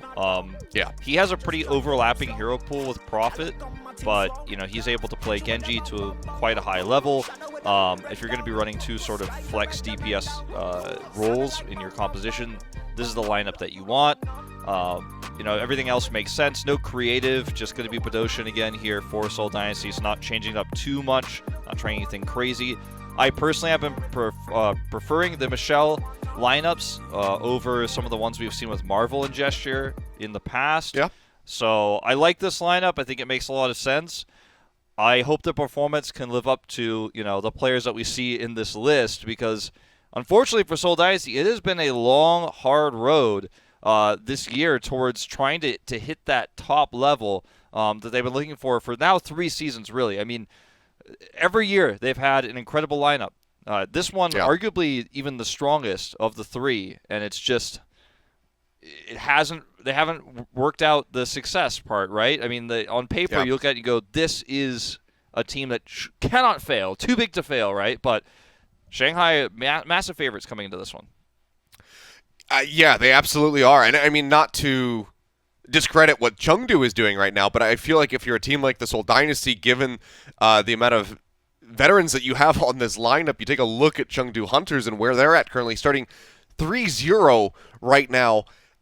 For the Countdown Cup, you've got to be like, what are we doing wrong? It's got to be rather frustrating, I would assume, sitting back and having, you know, pretty much the inverse record, or what could be the inverse record here after today. Yeah, I think the lineup that they're running with, this one makes a lot of sense for the meta, right? But Prophet has been really inconsistent this season, and that's so different from what we saw from him last year on London Spitfire, where he was kind of the shining light for the team, along with Fury, arguably. And then what we saw from him in the inaugural season, and obviously going to just right before that, the season 4 of Apex, where he was able to take that finals. Like, he's been such a top performer until this year, and it's hard to identify why, you know, he's struggling to flex this year, because he flexed on Zarya incredibly well, Genji, Tracer, Pharah. He's got such a wide hero pool, and every time he did something kind of out of the box, what it seemed like, right, to us based on what we've seen from his play, like when he played Genji for the first time ever in a pro match in the finals and crushed with it, you were always impressed. But this season, Echo came out. You would have expected him to be god tier on the Echo. Weak performances. Now it's a Genji meta, one of his other strong heroes. He's doing well, but not as well as you'd expect, and it's just so strange. And I even though we've watched it so long, I still can't accept it, right? Yeah, I mean, I think that the Genji for him has maybe been the one of the peak performances that we've seen from him so far in 2020, to be honest. Yeah. He had a phenomenal Genji return. You know, it'd been so long since we had seen him bring that pick out. And that is one of the things that's a little bit puzzling for me. Like you said, there's a lot of overlap in the hero pools between Prophet and Illicit, but based on what we've seen, if you're going to have somebody running the Genji, which you pretty much assuredly are, I would kind of rather see Prophet do it. I don't know if that's going to be an alteration that we see here from the Seoul Dynasty today, or if it still will be Illicit primarily running the Genji, but I think that it's something that they should at least tool around with. I think that there is certainly potential there. Fitz has been having a rough time recently, too, in terms of his consistency. Because if you're looking for Genji Ashe, you need Fitz in. Neither of these players are known for hit scan particularly. They both can play it, and they both have played it, but not to as high of a level as the flex DPS that they're both, you know, very famous for, obviously. So it does make me wonder what composition we're going to see. It could just be Genji Tracer, and we are going to Ilios, a map that, you know, that's quite strong on. But you're missing an Ashe player for Ruins, and that's a little bit concerning. So I do wonder what they're going to run, because neither of these players are known for Sombra in particular either, so I don't think that's going to make an appearance. It feels like we're kind of locked into Genji Tracer, but I feel like even Coach Moon on the Shanghai side could see us and go, okay, guys, just look out for Genji Tracer, because we've got a Genji player and a Tracer player in here. Nothing else really makes sense, so it feels kind of predictable. Well, I mean, another thing we're going to have to see is how Slime is going to be slotting into this. Obviously, you know, famously, a Lucio player. We'll see how he is going to be keeping up in this ever-evolving, ever-chaotic meta that has been just developing around the Chengdu Hunters. They currently lead the standings for the Countdown Cup, and they have very much been dictating the meta that multiple teams are playing, not just in the APAC region, but also in North America, for, you know, a little bit of what we saw earlier on today. Yeah. So I'm excited to see how he is going to be slotting in here. We got to see a lot of Toby just yesterday when Seoul Dynasty took to the stage, took to their seats, I guess, in their practice facility. But seems like he is going to be in the Brig jail for now. Yeah, so far. And he is quite good at Brig. Arguably better than Toby oftentimes from what we've been seeing this year. And just looking at the comps, looks like, you know, Winston, Zarya across the board. However, you know, the big question is, like, what does Prophet swap to here? Because Tracer, probably. You would think so, right? And if it's not going to be the Tracer, what's it going to be? Is it going to run something like a Reaper? That would be insane. Nope, it's just the Tracer. Just what you'd expect. Shanghai sticking with the same Tracer dive with Sombra that we saw yesterday. We'll see if Lip can get those priority targets, those priority hacks that he was so great at yesterday versus London. Well, already Bedosian just taking some pawn shots. He's trying to get some damage connecting through. Set his Cool Orb over onto Fearless. Gets tagged up, but overall will just be kept safe. Lip looking for a hack there, but can't quite find it. DeBrown, the corner keeps him safe, but now does manage to find a list as Jester falls, but Prophet in the back line does get rid of Izayaki, so a main tank for a support. Prophet going down. That is going to be an advantage very much over to the hands of the Shanghai Dragons, and they continue to pile in on top of that. We're going to see calling in for the retreat. Will peel back towards the dropship, and And Shanghai Dragons get the first lockdown here on Ruins. I love how Lip plays this hero. He is just constantly trying to hack any target he can, but especially Genji Tracer. Loves to lock those heroes down so they can't escape, chases them away. And he could limited mobility. Yeah, he can just stand in the front too, like he is, because he has the translocator for escape. And also Fearless is buying so much space with Void. That duo, that tank duo, is allowing him to just play where he wants to be with no threat of his translocator being destroyed. Out, let him in with the pulse bomb online. Gesture already going to be gone. Fearless finding that kill. Now Prophet eliminated by Izayaki. He takes down the Predator. He's hacked, he can't get away. This is just gonna, this is just gonna have to be another reset here for the Seoul Dynasty. And this is a fight that ready to build up for another ult. Yeah, this is a fight you could have taken if Badoshin didn't have, or Badoshin had, 10% more of his ult charge. This is actually just kind of insane how far they're able to chase here with some of these attacks. He's probably back off now. But Badoshin had Trance that could have taken that fight, but Seoul knew he didn't, so they just wanted the EMP to be traded. But Shanghai Dragons have the rest of their ultimates online here, 5 more for the upcoming fight, and I don't know if this Dragon Blade is going to cut it. Prophet might need to get a pulse bomb stick to open this up. It needs more than just a blade engage. If he can get the pulse bomb stick onto Izayaki, force the Transcendence, that'll be great, but then they have the rally armor coming in from Lee Jae-gon that can also help them stay alive through the Dragon Blade, or they can just commit a solo grab onto Illicit as well. There's a ton of opportunities here for the Shanghai Dragons to try and shut down this push. Seoul Dynasty exactly what to do. Already Hack going to be coming through onto Illicit, making sure that he can't draw out the blade. Rally's going to be rolling now for Slime, but Prophet's still going to be taken down. Izayaki has been getting the majority of the kills, it would seem, right now from the side of the Shanghai Dragons, just popping off time and time again. 97% the grab comes through. Now Illicit going to be gone. They do manage to tag in. Hack will expire and use that Primal Rage to try to buy some time, but Michelle gets taken down before he can dump the Graviton Surge, and Seoul Dynasty might not be able to get any percentage here on this first round. Like it, Prophet's just trying to buy time for Gesture to swing around here. He's discorded. He's dead again in the hands of Izayaki. Primal Rage is just not enough. The hack comes in onto Illicit, or the Discorder rather thrown in as well, as he draws at the Dragon Blade. Can't get anything. I would love to know how many kills Seoul Dynasty got, because it feels like they got none. Yeah, this is looking like Prophet is just getting completely shut down by Izayaki. Like in terms of the attempts, the assassination attempts. You were talking about that possibility that he could force Trance, for example. I think that's what he absolutely was trying to do previously, but was unsuccessful. And we're just seeing these shutdowns non-stop from Izayaki on Prophet. The turnarounds, the peel from Void, Lee Jae-gon making it easier, and Lip's getting these hack targets again. Sometimes he's killing Badoshin in the backline, but it's mostly just hacking Prophet and Illicit.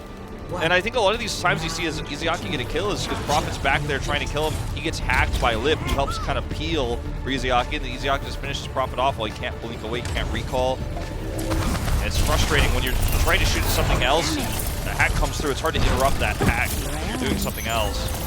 Yeah.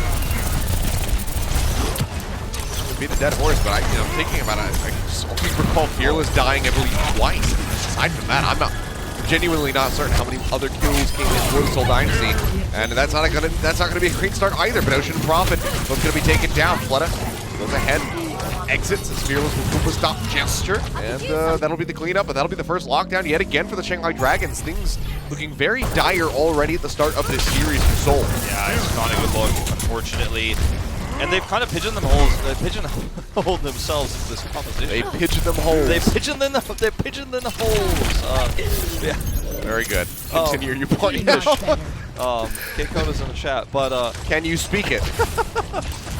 They have to run the Genji Tracer with the 2 players they've selected on DPS for this first map, and we'll see if they change that up going into map 2. But right now, I mean, without bits, you can't really run the Ashe. And neither of these players are good at Sombra, so not at an Overwatch League level. Prophet trying to escape. Seems like he will be able to do so. Takes out Gesture. Prophet does, or Fleta rather, was trying to do that. Prophet does manage to get Lee Jae-gon. They still have to make their way over onto the point, and without Gesture, that's going to be very difficult for them.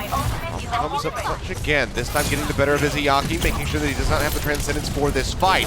Hero's taking a lot of damage, and Lee Jae-gon's not going to be doing too much healing. EMP comes out, but only finds Slime. The Transcendence is there from Badoshin as well, so it seems like Seoul Dynasty will finally be getting on the board as they go through the extended fight.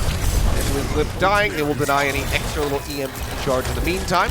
They are finally on the board. 60% there for Shanghai. That's the fight they missed. Remember last time where Badoshan was at 90% of a trance, didn't have it for the EMP. This time he had it. Now they've got a Blade and an upcoming Grav here. They've basically got even ultimates with the Shanghai Dragons. They've got a lot of ways to hold on to this. You got to make sure Flooded doesn't get a backline pick or the Lip doesn't hack their front line.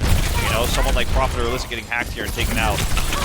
Getting really aggressive, pushes up into Illicit's face, throws out the Blade, gets stunned up, goes into the back line, manages to find Izayaki yet again, not giving him an opportunity to try to use that Transcendence. We'll just have to hold it for a future fight. Jester, in the meantime, is looking for a finishing blow onto Fearless, but he will be able to exit, so the Primal Rage is not going to be getting too much value.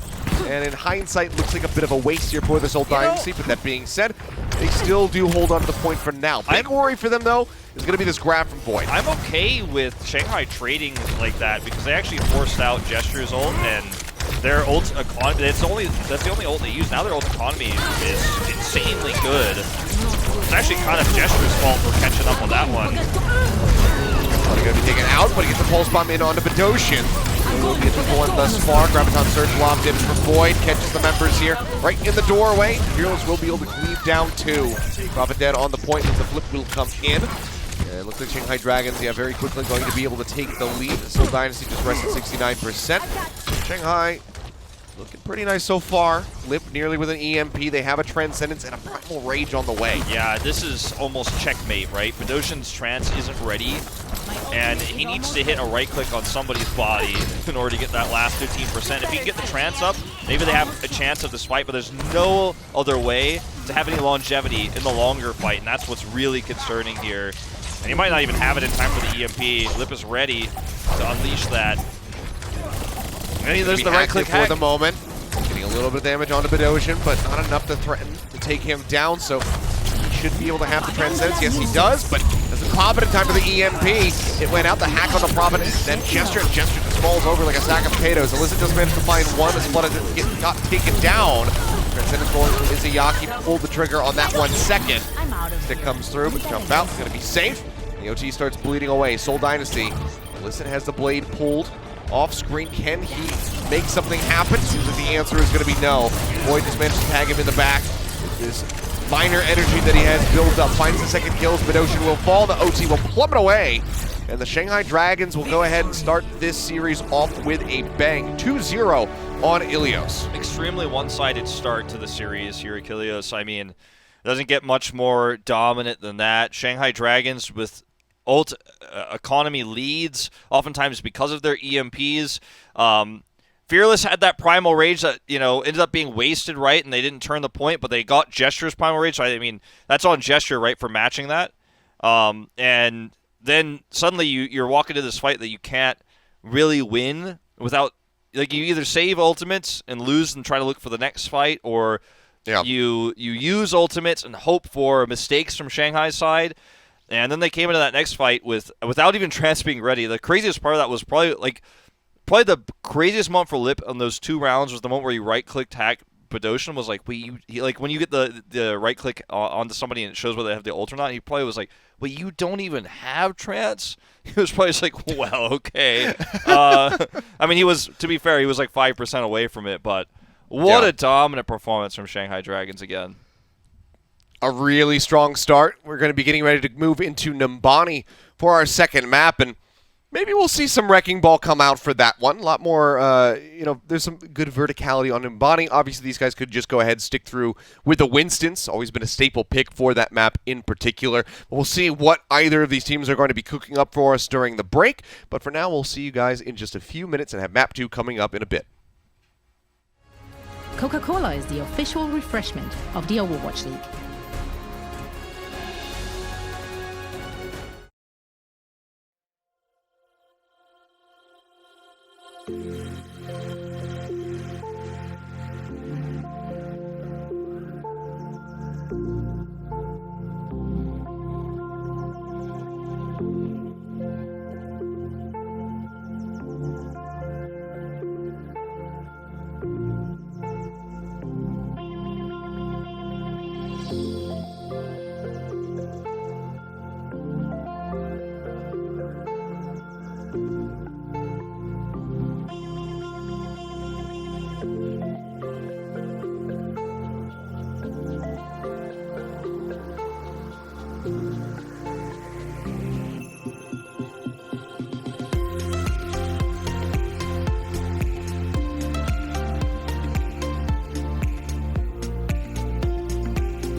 Overwatch League is brought to you by Pringles Wavy.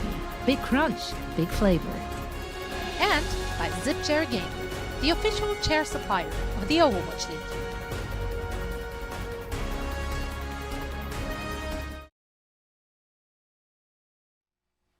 All right, welcome back. We are just one map into this series, but it feels like we're kind of just starting the broadcast here, Wolf. It was a very fast, kind of blink and you'll miss it map there of Ilios. Shanghai Dragons take it 2-0. Don't allow for the Seoul Dynasty to get any percentage at all in the first round. They get a little over halfway in the second, but it just didn't look close. Yeah, I mean, at all. We're seeing some mismatches with compositions. Like, for example, you know, with what Lip is doing on Sombra, it's very difficult to run all three of the main frontline heroes that you're going to see on the Seoul Dynasty when they're running Illicit and Prophet, Genji, Tracer, and the Winston, right? Sombra can hack anyone who tries to come in and try to make a play. It's very difficult to escape. And also, you know, can hack someone who's trying to retreat in general in a neutral fight. Like, even before Winston leaps in, you can hack him, and then he gets caught there, he gets taken out, he gets discorded. Fights happen so fast in this meta with things like Genji dash resets. You've got Zenyatta dropping in Discord orbs. That's part of why these one-side series are like breaking records. I think it was on Watchpoint this morning where they showed, or like this morning for us, or for me, you're not even in Korea right now, what am I saying? Where they showed like some of the records that were being broken in terms of... I am in spirit. the fastest games, you know, in Overwatch League history, and most of them are actually from this season. It's like, it's this meta will just, if you have a mismatch in skill and like in compositions, you will just get absolutely owned. It will happen to you. It's crazy. I mean, maybe that's what's going on here. Shanghai Dragons saw what the Shock was able to do, and they say, oh, you know what? I think maybe we can beat that time.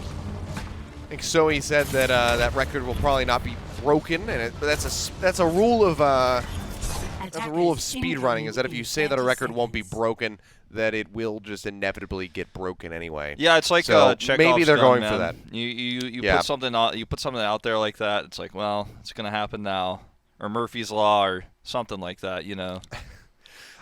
Yes, keep referencing all of these things that the Zoomer audience won't understand, Wolf. It's Chekhov's pause. It's like a literary term, guys. Yeah. Where if you talk about a pause, if we talk about how like we haven't had a pause in a while, like it happens. Yeah, we were talking about speed, so now we got to slow things down. This doesn't count as game time, so it's still... It does not. Yeah, the record still could stand. Guys out there... absolutely could still beat it. YouTube chatters with their stopwatches out right now are like, wait, does this count? Do I need to reset? Well, hopefully that's not going to be the case. But, you know, we should be getting things taken care of pretty quickly.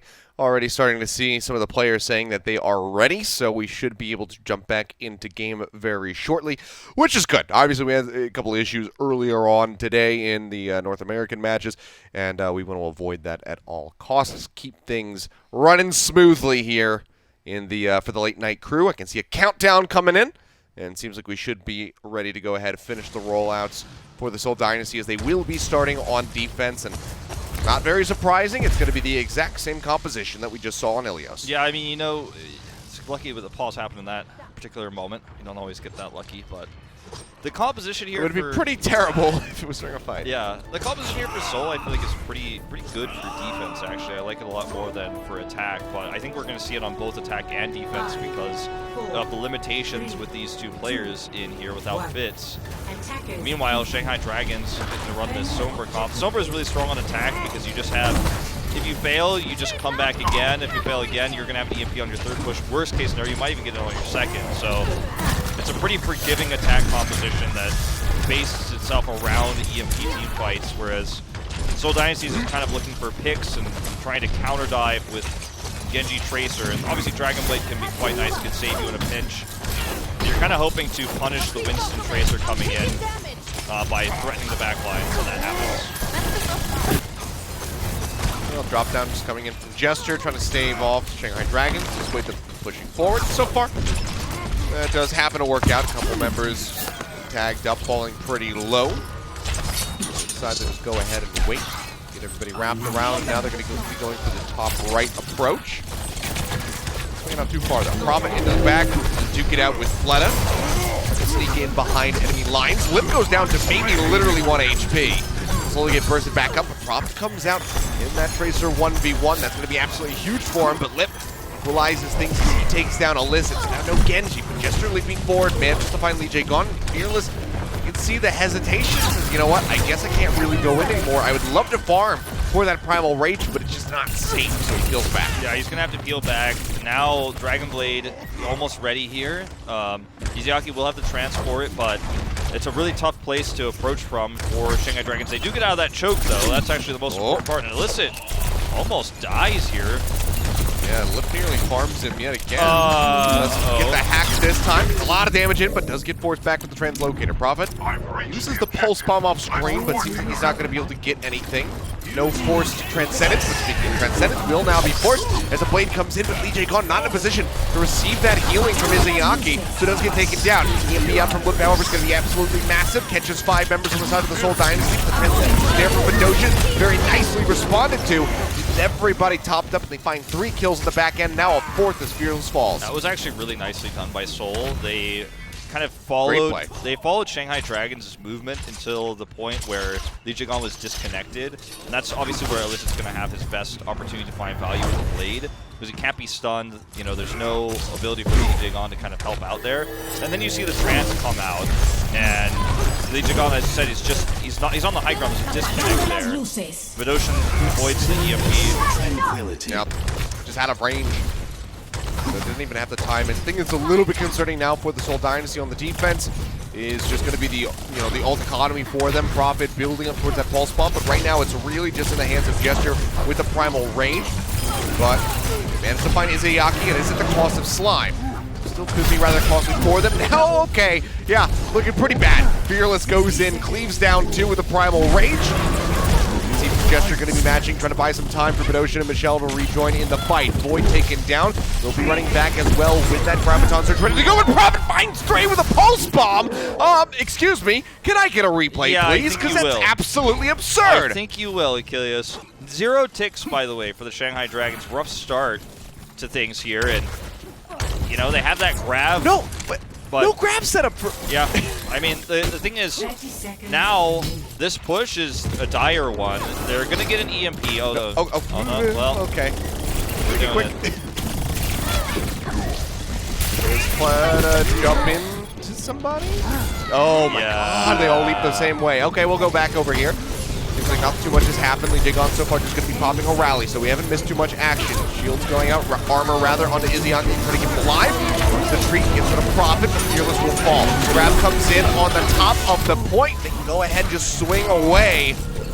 Take everybody down, and Shanghai Dragons will not be full held on Nimbani. They do manage to get across that finish line, but things are looking a bit hellish for them in the near future, given that there's a Dragon Blade, a Graviton Surge, and a Transcendence nearly up for Seoul. Yeah, it was a very expensive take with a weak time bank for the Shanghai Dragons. Really nice defense for Seoul. They really understand how to run this composition on Nimbani. Threaten the backline whenever Fearless and crew go in. Discord Orbs really well placed for Badosian, either on Fearless when he is in the front line causing problems, or onto the backline, leeching on Izayaki non-stop, kind of under threat. Lip very far forward again, looking for these Genji hacks. Unfortunately, not able to get this one. He's going to have to set up with the rest of his squad here. Actually spending a lot of time to get back to them, but it's a free push right now. Soul's just waiting to tick up for those ults. Here's the Blade. Blade comes in. Transcendence Force from Izayaki. Gesture stunned up, absolutely melted. Get taken down. Grab going to be used by Michelle. Pretty costly in the end, though, and it seems like it will be. So many members on the side of the Seoul Dynasty just not in a position to try to capitalize. I mean, ideally, you know, throw one, throw the grab perhaps to get the Transcendence out, then Blade on the back end, but the follow-up wasn't there for the grab in the reverse order there. I mean, Seoul had a really nice setup for the fight there, but unfortunately the execution, like you said, was a little bit off. The timings of those ultimates together did not work out. This was, I mean, Gesture almost had ult, so I understand the reasoning here. Just jump in, get Primal, buy time, but it seemed kind of like a pipe dream, and now they're going to get disconnected, and this is just free push. A huge win, like, for the defense on Seoul just gets totally thrown away in 2 really poor team fights here. Yeah, really good whip shot from Lee Jae Gon to deny the touch there from Gesture. Now the cart rolls forward, makes it through the choke. Izayaki throwing his right clicks into the cart. I mean, he's been left clicking, killing Prophet like all night long, so I can't really complain about it. He is Seems like he's on a bit of a redemption path after a couple blunders just last night. Back to that Temple of Anubis, you know, Transcendence that could maybe perhaps cost him the map. Jester with a very nice pick off though, makes his way into the back line, finds Lip. Now is just juggling around multiple members of the Shanghai Dragons. Still takes quite a bit of damage. The Discord Orbs have to be respected, so he does heal back. Graviton Surge comes out on the cart from Void. Follow-up is not going to be there. Flutter was already gone. He still do hold on to an EMP. Izayaki is really feeling it, pushes up around the corner and helps take down Michelle. Now is looking for a little bit more. One more shot would have finished off Prophet. He gets forced to use the recalls. The EMP comes through, hacking out multiple members on the side of the Seoul Dynasty. Full spot from Prophet will not find a pick, and now this all kind of rests in the hands of Illicit with a Dragon Blade if they can stop the cart. I don't think they can. Nope. Minute and 14 seconds on the finish. So, when you look at that moment for Gesture where he Primals, he's on the left side there, you can see in that final shot. He's over there trying to get knockoff kills. While he's there, there's no one to peel on the cart, and so Fleta gets 2 kills, is doing massive damage. Void drops the grab in, because he knows Badosian has trance, he wants to trade it out. And he knows that Gesture's Primal has kind of failed, right? He's looking for environmental kills, or at least some backline disruption, but it doesn't really work out the way he wants to. He ends up going down to like 400 health, you know, and he's not able to really push the envelope any further. The rest of his team is dying while he's off on his side mission. If it succeeds, right, if he gets 2 knockoff kills, he just jumps right back into the fight and helps survive during the trance. But he failed to get those eliminations, so Shanghai Dragons are able to get that trance out of Badosian, Void's grab, and then win the longer fight, knowing that they have Izayaki's trance online. There's just no way to really lose that fight. Illicit can't blade into it, even if he were alive to. He couldn't have bladed into it, and he comes back at the last second. Dragon Blade drawn with Michelle's bubble, hoping for something, anything, but it's just a second too late. Gesture's got to be careful about these types of leaps. You know, he got quite a reputation, you know, jokingly with us for the eco leap, where he was diving in and dying back in the Apex in his first Apex appearance is Season 4, but he's grown a lot as a player since then. But still, in this series, there have been some questionable moments where he's trying to be the hero, it feels like, and Fleta doesn't see heroics, man. He just sees openings, and he's going to kill your front line or your back line if there's no Winston there to heal. He'll kill a hacked Genji, he'll kill yeah, it doesn't really matter. Indiscriminate in his onslaught that he brings to the table. Seoul Dynasty now on the attack. Prophet makes his way through the back. See that Izayaki's already spotted him off. Spotted him out, rather. Rotates around to try to finish him out. But see Prophet take it down. Already a thorn in the side of the Seoul Dynasty for his attack. But nice stun comes in. Slime finishing off Lip with that whip shot. Gives them perhaps another opening here as Prophet is rejoining in with the rest of the squad. Just going to be going into the leap. The bubble. Drops down his shield, and Badosian takes out Fleta. Absolutely huge pickoff here. Nicely done from the Seoul Dynasty Zenyatta. Already ticking up on the point. Second will come through. And this might just be a cap coming in. Somebody's got to touch. They finally do manage to do so right at the last second. Fearless rejoining in onto the point, but the bubble gets broken down. He's got the Discord Orb on him. And they absolutely shred through him. Yeah, Seoul Dynasty with a very fast cap here onto Body A. Might even get some stagger kills too. Well, as I say that, the regroup is or solid. They'll lose court control. Yeah. Hooray! I mean, Lip obviously, you know, wasn't able to do a whole lot there because of his playstyle. Like, right, he's looking for hacks to lead to kills, but then when Fleta dies early like that, it's hard for there to be a good follow-up. But actually, after this retake of the cart, and the regroup, Lip actually surges up to an EMP, and now they can kind of fight around this corner with the EMP with the trance they have coming up online. This is a really tough position for Seoul. Fleta looking for that backline pick with the Pulse Bomb, doesn't net them anything. Dynasty having to play hesitantly. Transcendence going to be there from Badosian to deny the EMP. Very nicely timed. Graviton Surge, however, comes in for the follow-up. Transcendence going to expire. For the rest of the kills, and Izayaki is just escorting everybody forward. Seems like it will just be Gesture, the only one to fall. Hack comes in onto Illicit as he draws the blade. Lip is just so damn good at this. But look at the turnaround now starting to come through. Badosian and Prophet managed to find 2. Lip equalizing, getting rid of Badosian. Now Slime swinging away, will manage to get rid of Lee J. Gone, and Void with the right click will finish himself off. So it seems like finally Seoul Dynasty should be able to get this card rolling. Fleta is buying a couple extra seconds off of the clock. This is still pretty nicely done here. This is still a decent time bank. The worry is the contest on B for Seoul, though, because Lip started that fight with an EMP, has got another one online already, and they traded ultimates across the board. Bidoshin obviously closer to the Transcends, but this is where things can really start to fall apart for Seoul in terms of this time bank and this really strong push is this EMP fight here. If they can turn this, or at least force out Primal Rage, you know, then maybe they can come out ahead. EMP catching 4. Siaki takes down Prophet. Listen, down to half HP, falling lower. He will be able to make it out as Fearless is trying to get the corner here. Maybe even get the knockoff onto Bidoshin. It's dangerous and low, but seems like he will be kept alive by his supports. Drops back down over towards the cart, which is rolling in. Lijigon pressing forward, will contest this for now as Fearless desperately tries to get topped up, but he's just constantly hovering around half HP. Yeah, this is really good damage for Seoul. from all sides. Not really sure which way to look. And Seoul getting closer. Graviton Surge comes in from Boy. Illicit has the blade drawn, slicing away, manages to get rid of one. And in a completely scrappy fight, it's really hard to try and discern who the hell is coming out on top. But it seems like with a rejoin of Michelle, it is in fact the Seoul Dynasty. They finally get them away from the cart.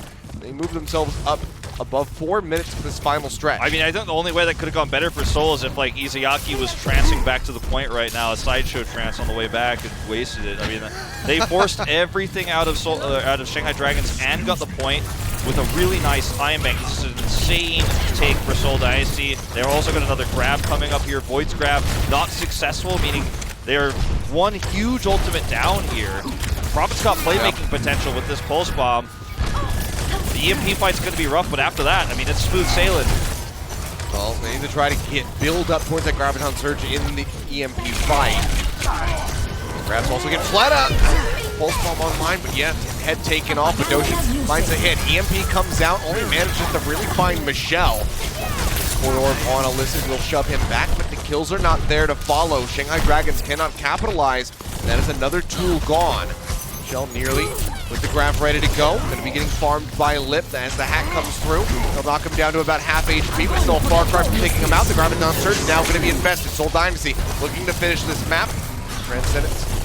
Izayaki will go ahead, keep everybody alive. Now Bidoshin pressing forward, pops the Transcendence of his own. Flutter with a Pulse Bomb, gets rid of Illicit. Looks for another target, falls down to 51 HP, dashes around the side. It seems like Shanghai Dragons have lost enough time. So getting smacked around, EMP going to be used for good measure, I suppose, but I think he rather could have just held on to it there. Yeah, I agree. That was a little bit unnecessary. Farmed it so quickly. I mean, honestly, if the fight goes on longer there for Seoul, I mean, they don't know. I mean, they might have thought Bidoshin was about to trance or something, but in most cases, with what we know, if the fight goes on longer, it's actually better for Shanghai Dragons because Seoul can't win it and they just lose more time. But yeah, Seoul could be happy. That's a tool gone. Izayaki doesn't have trance yet, so there's a potential blade fight here if Lip doesn't get a sick hack onto Illicit. Again, he's making so many of these. Here's the blade out. Yeah, the rally's not there yet either. Lijigon be the first one to fall. Void take it down afterward, and Illicit has a high impact blade coming through. All 6 members on the side of the Shanghai Dragons going to be eliminated. Lijigon popping back up, uses the rally, the Wrecking Ball coming through. Void trying to tag in, gets there with the pile driver. Now Lijigon on the cart by himself. The grab comes in to lock him into place. Flutta himself also going to be locked up, forced to use that recall, and Fearless will fall. Nowhere near that Primal Rage that he would desperately love to have. Izayaki finds a little bit of extra time with the Transcendence, but this is going to be a matter of time for the Seoul Dynasty to go ahead and push this one through. Just the final cleanup having to come in as Fearless will swap over onto the D.Va, something that he's definitely not that well versed with, and it does not last. Go ahead, pop him out, finish him off, and it is a 1 second difference in the finish. Yeah, if I could be really picky, I feel like one thing that could have bought them a few more seconds, Seoul Dynasty was the time bank, or for the time bank was the grab that we saw from Michelle, dropping it on the cart instead of stopping the reinforcements from coming out. I think was I think he thought that they were closer to the finish line than they really were. Let's watch this Blade again. He actually kills Lee Jae-gon first, right? Rally isn't ready. He's chipped him away. Like, he actually specifically focused him down, chipped him away there, down to half health. And the bubble's not going to save him here. He gets a double. And then chases down Lip, who's been his nemesis throughout the series. Really nice Blade there. That helps open things up. And that was really the Blade fight they needed right before Izayaki had Trance online. So it was a very small window, and they made it happen. Very cleanly done by Illicit on the end, and great supporting cast around him. I think this is a map that plays towards the Tracer Genji better than most. I mean, Numbani's always been, throughout the ages of Overwatch, a great map for Tracer Genji, Winston Dive. Whether it's with the Zarya, with the D.Va, Lucio, Zenyatta, the Ana variations. Pretty much any style of Tracer Genji has always been good here. It's good on defense and attack, and on control they had some struggles for sure, but Seoul definitely looking much more alive here. 1 second difference, pretty much negligible. You can see Michelle spinning, checking to make sure Lip's not back there, looking for a backline hack. Yeah, it seems like after, getting smacked around a little bit on Ilios, that they just woke up for an Numbani. Let's see how they fare on this attack. It's at a 1 second difference between these two squads, so about dead even. Right-click lobbed it forward from across the way. So he tries to build up towards that grab. Fearless, nice little leap in. Gets a bit of damage. Nothing too meaningful exchanged yet. Love watching Lip. No, Prophet's going to be forced to jump back. With the Discord Orb under fire, trying to stay alive. Burns the deflect, and Lee Jae-gon going to be taken down. Izayaki manages to find Prophet, however, so 1-for-1 thus far. Jumps up on the high ground, looks to finish Fearless, manages to find it with a fadeaway right click. Comes out on a Fleta. Will drop down and pick up the Mega Pack, and Seoul Dynasty are that close now, scooping this cap on A. Yeah, Shanghai Dragons have to peel out.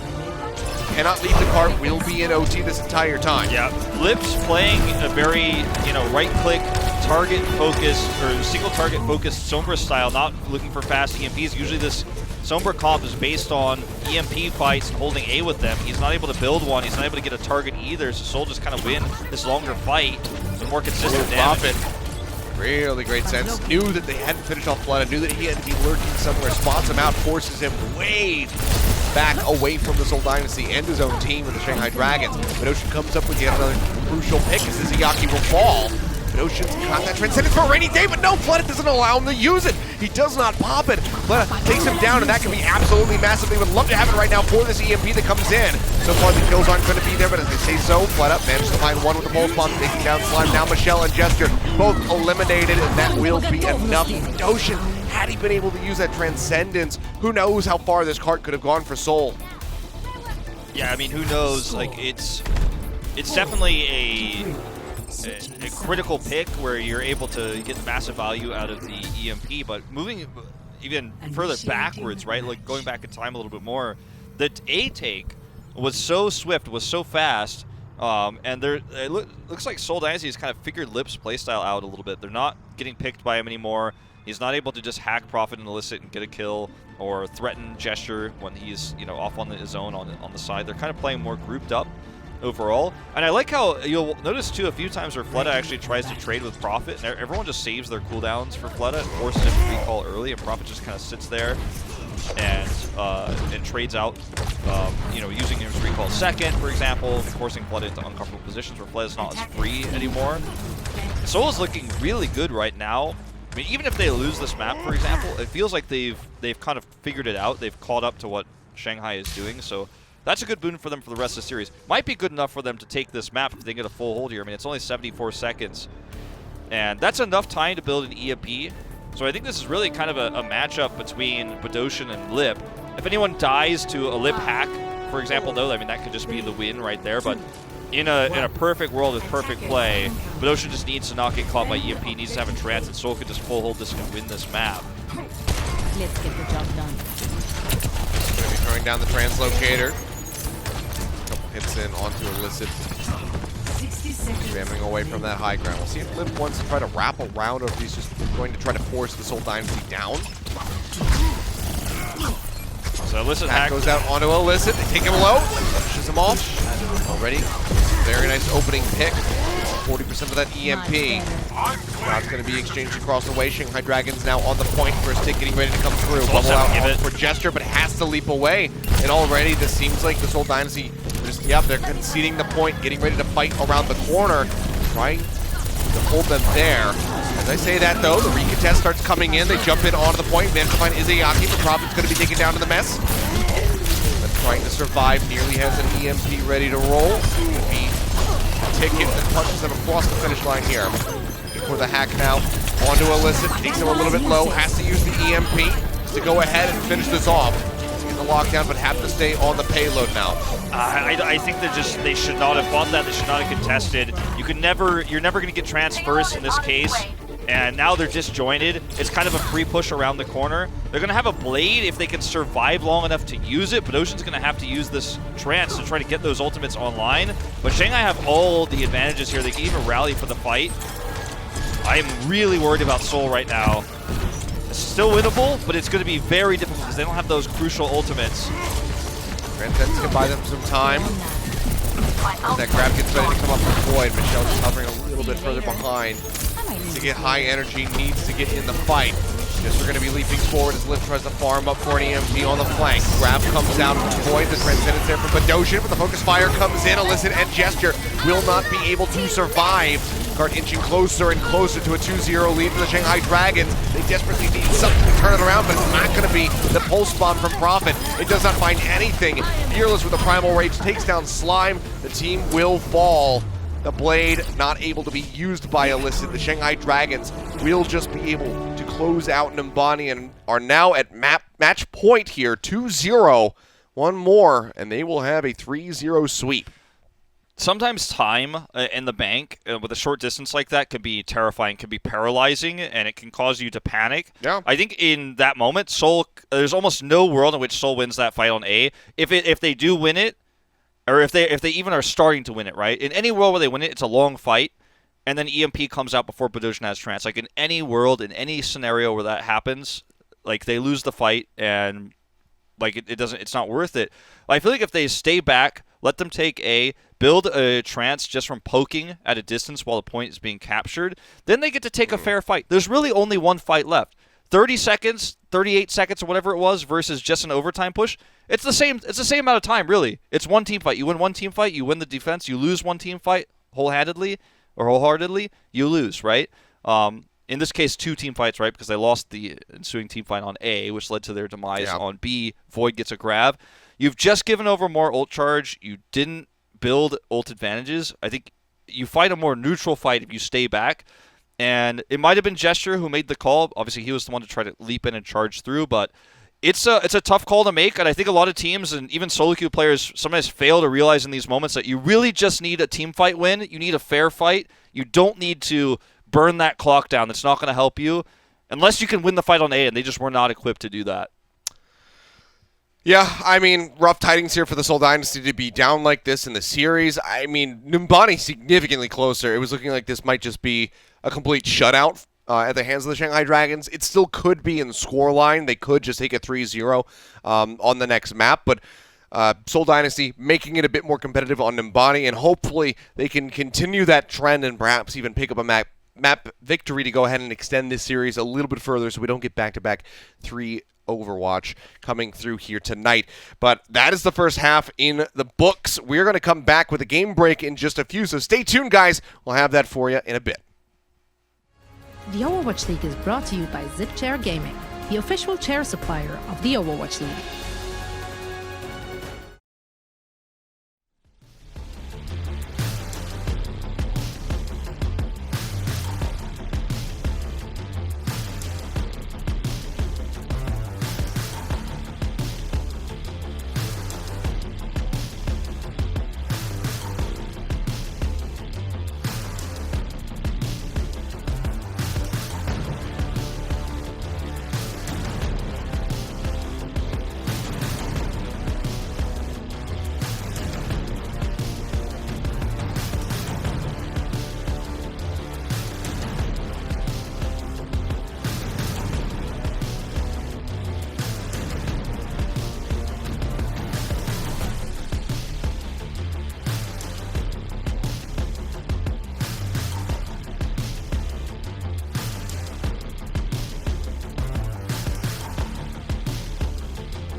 Alrighty, welcome back. It is time for our game break presented by Cheez-It Grooves. Let's just get right into it here, Wolf. Let's just go straight into the crunch time. Are you ready for the crunch time? I am ready for the crunch time. All right, we're going straight into the crunch time presented by Cheez-It Grooves. What do you have for me today? What would you like to talk about in this series? Because there's quite a bit. I think that there's going to be a lot of people who went to bed after a long day of NA matches, and they're going to wake up and say, oh, look what happened out of APAC last night. Obviously, there's you guys who are watching right now. You guys are the best. You're staying up late or waking up early, whichever it is. But there's a lot to unpack, I think, because the scoreline at the end of this might not necessarily reflect what has happened. Yeah, I mean, the second game was a lot closer than the first. I feel like Seoul is really playing to their strengths. They're not running Fitz, right? Fitz has had... I think Fitz was probably the strongest and most consistent player for most of the first half of the season for Seoul Dynasty. But in the last few weeks, he's had kind of some up and downs. And we've had, we had hero pools kind of removed, right, taken away for our monthly tournament, and then now they're back, right? And this is the last match that's going to happen in Asia with the hero pool. There's going to be a new one. So things change, right? And obviously, maybe Fitz might not be a part of that, at least for this week. But they're running this Tracer, Genji. They really have a great understanding of how to play it on Numbani. I mean, if you think about these players, Prophet, Illicit, and Gesture, 3 players who've played through Genji metas in Korea in competitive Overwatch on Numbani. You look at these players who are veterans. They know how to play this map. They know how to play the Genji into it. They know how to play it on attack. They know how to play it on defense. They're looking good. And they played a lot better, I felt like, on their attack versus Lip's Sombra. The Sombra wasn't able to get as many right-click hacks, wasn't able to threaten Prophet or Illicit as much. And it felt like they kind of started to figure out what was going on with Shanghai's comp in a way that, a lot of teams are struggling right now. London, I feel like, didn't really figure out how to crack it yesterday. But it's not a matter of just simply saying... it's like that Mordor meme. It's like, one does not simply just spy check Lip. Because in a perfect world, you always know where Lip is, and then you just reveal him, and he has to translocate away, and he can't get those hacks. But Lip is super patient. He just waits, and if you dash in his Genji, he's going to right-click hack you, then you can't deflect, and then you die. And he keeps catching Illicit and Prophet, even though he did less so on Numbani. And I can't just tell Prophet and Illicit to just, use their abilities less. I can't say, well, you should, not blink in and then get hacked. Haha. Sure. It's tough. I feel like Lip's playstyle is pretty unique, and it might not be possible to adjust to that even further than they have already going to this third map. But I think if they just play together like they did on Numbani there, and try to shut Lip down a little bit harder, maybe that's the way out of this. But it's tough either way. Yeah, I think my favorite thing in the evolution of Lip's play that we're kind of seeing is that he's being very efficient about farming for EMPs, and he is also improving his ult impact that we're seeing. Like, obviously before, there was a lot of inconsistencies with him using his EMP, but he's also just kind of operating as like a mini Tracer at times with the Sombra, just getting kills naturally, throwing the hack down on somebody like Illicit, making sure they can't use the deflection, and then just getting headshots through to finish them off. And by way of that, he's building up EMPs very rapidly. But it kind of is almost reminiscent and maybe even a riff off of, Doha's style of playing Sombra, where in contenders, you and I considered him very heavily to be perhaps the best Sombra in the world. So I like the trend that we're seeing from Lip. There is a clear evolution in his playstyle of this Sombra. He's being a bit more... He manages to toggle on and off with being brazen and also being conservative. Like you said, he can be patient, but he also knows when he can press an advantage, get really aggressive, and get up in somebody's face. And I think it's a really nice adaptation to see here from him individually that just benefits Shanghai Dragons overall just phenomenally. Yeah, and he's really abusing maximum hack range with right clicks. If a Genji is dashing and you link, if you can predict when a Genji is going to dash, you can kind of link the hack across the dash, and when he while he's mid dash and when he lands, he can't turn around and interrupt the hack. So he's really good at doing that. He's also abusing the fact that the damage fall off for Sombra and the range for her left clicks in general has been changed a few times. It's actually quite a long range that she has, and he's just hitting those headshots at a pretty decent range, so Genji can't really punish her. You never know if he has translocate or not. And his translocator locations, by the way, are pretty unique too. He's not putting them on top of health packs. He's putting them on the other side of the bus. He's putting them on the other side of the team. You never really know where he is. And he's one of those Sombras that's extremely efficient at getting those right-click hacks and converting those into kills. Good team fight efficiency with the EMPs, which, like you said, has been a big improvement for him. But he's just one of those almost psychological Sombras too, where you're always wondering where you always have to think about where he could be, and that affects how you can play the game. Yeah, it certainly does. I would love to see this iteration of Lip versus Krong's Sigma and see how Krong can play around it and try and discern exactly where Lip is at any given time, because Krong has that unique ability in playing against Sombras, and Lip is being rather elusive overall so far with this pick coming out this week at least. But that's going to do it for our crunch time and our game break here presented by Cheez-It Groups. When we come back from the break, we'll be jumping into what could be the final map of this series as Shanghai still leads 2-0, but we'll see if the Seoul Dynasty can bring it back and extend this series a bit more. The Overwatch League is brought to you by Cheez-It Groups. Deep flavor, deep crunch. It's a mind crunch.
The Overwatch League is brought to you by T-Mobile.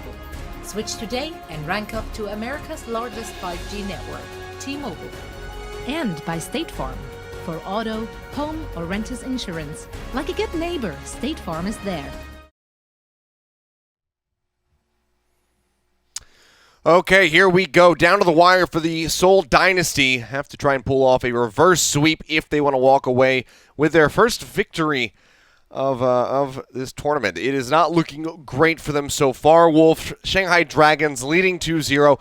A lot closer rather, on Numbani compared to what we saw on Ilios, but now they need to pull out all of the stops if they want to try to pull off this reverse sweep. Yeah, I mean, it is certainly a very uphill battle. There were some issues with, for example, their decision-making on that last defense, right, in overtime, attacking the point, but overall, I feel like they've gotten a good grasp on how Shanghai is playing, and it feels like this is kind of just what we're going to get for the rest of the three maps. I don't think we're going to see DM subbed in. So I checked one time just to make sure I'm not wrong about that. I don't think we're going to see DM get subbed in for the rest of the series. I don't think Seoul Dynasty has any indication that they're going to be putting Fitz in. So I think it's just going to be Tracer Sombra versus Tracer Genji.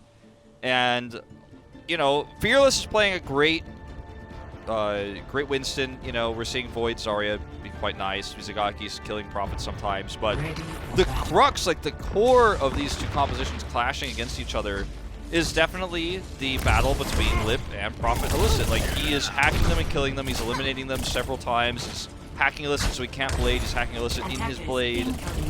And that's, you know, that's a problem that Seoul Dynasty is starting to solve, I think, a little bit on their attack on Numbani. And I think if they could continue to play a little bit safer, I think they have a chance of bringing this back.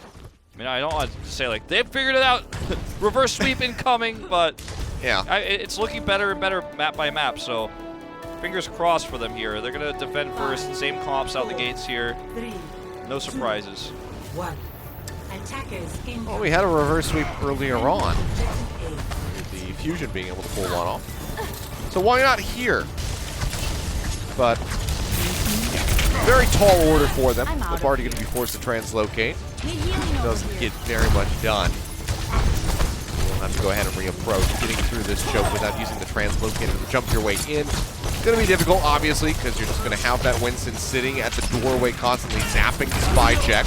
A lot of damage on a Void. Help that Discord Orb from the Doshin, but they cannot find the kill yet. I require healing. So far, slow and steady, and a very nice opening pick from Badoshin as he gets a headshot in onto Flooded. And Zenyatta's have been playing phenomenally overall so far tonight.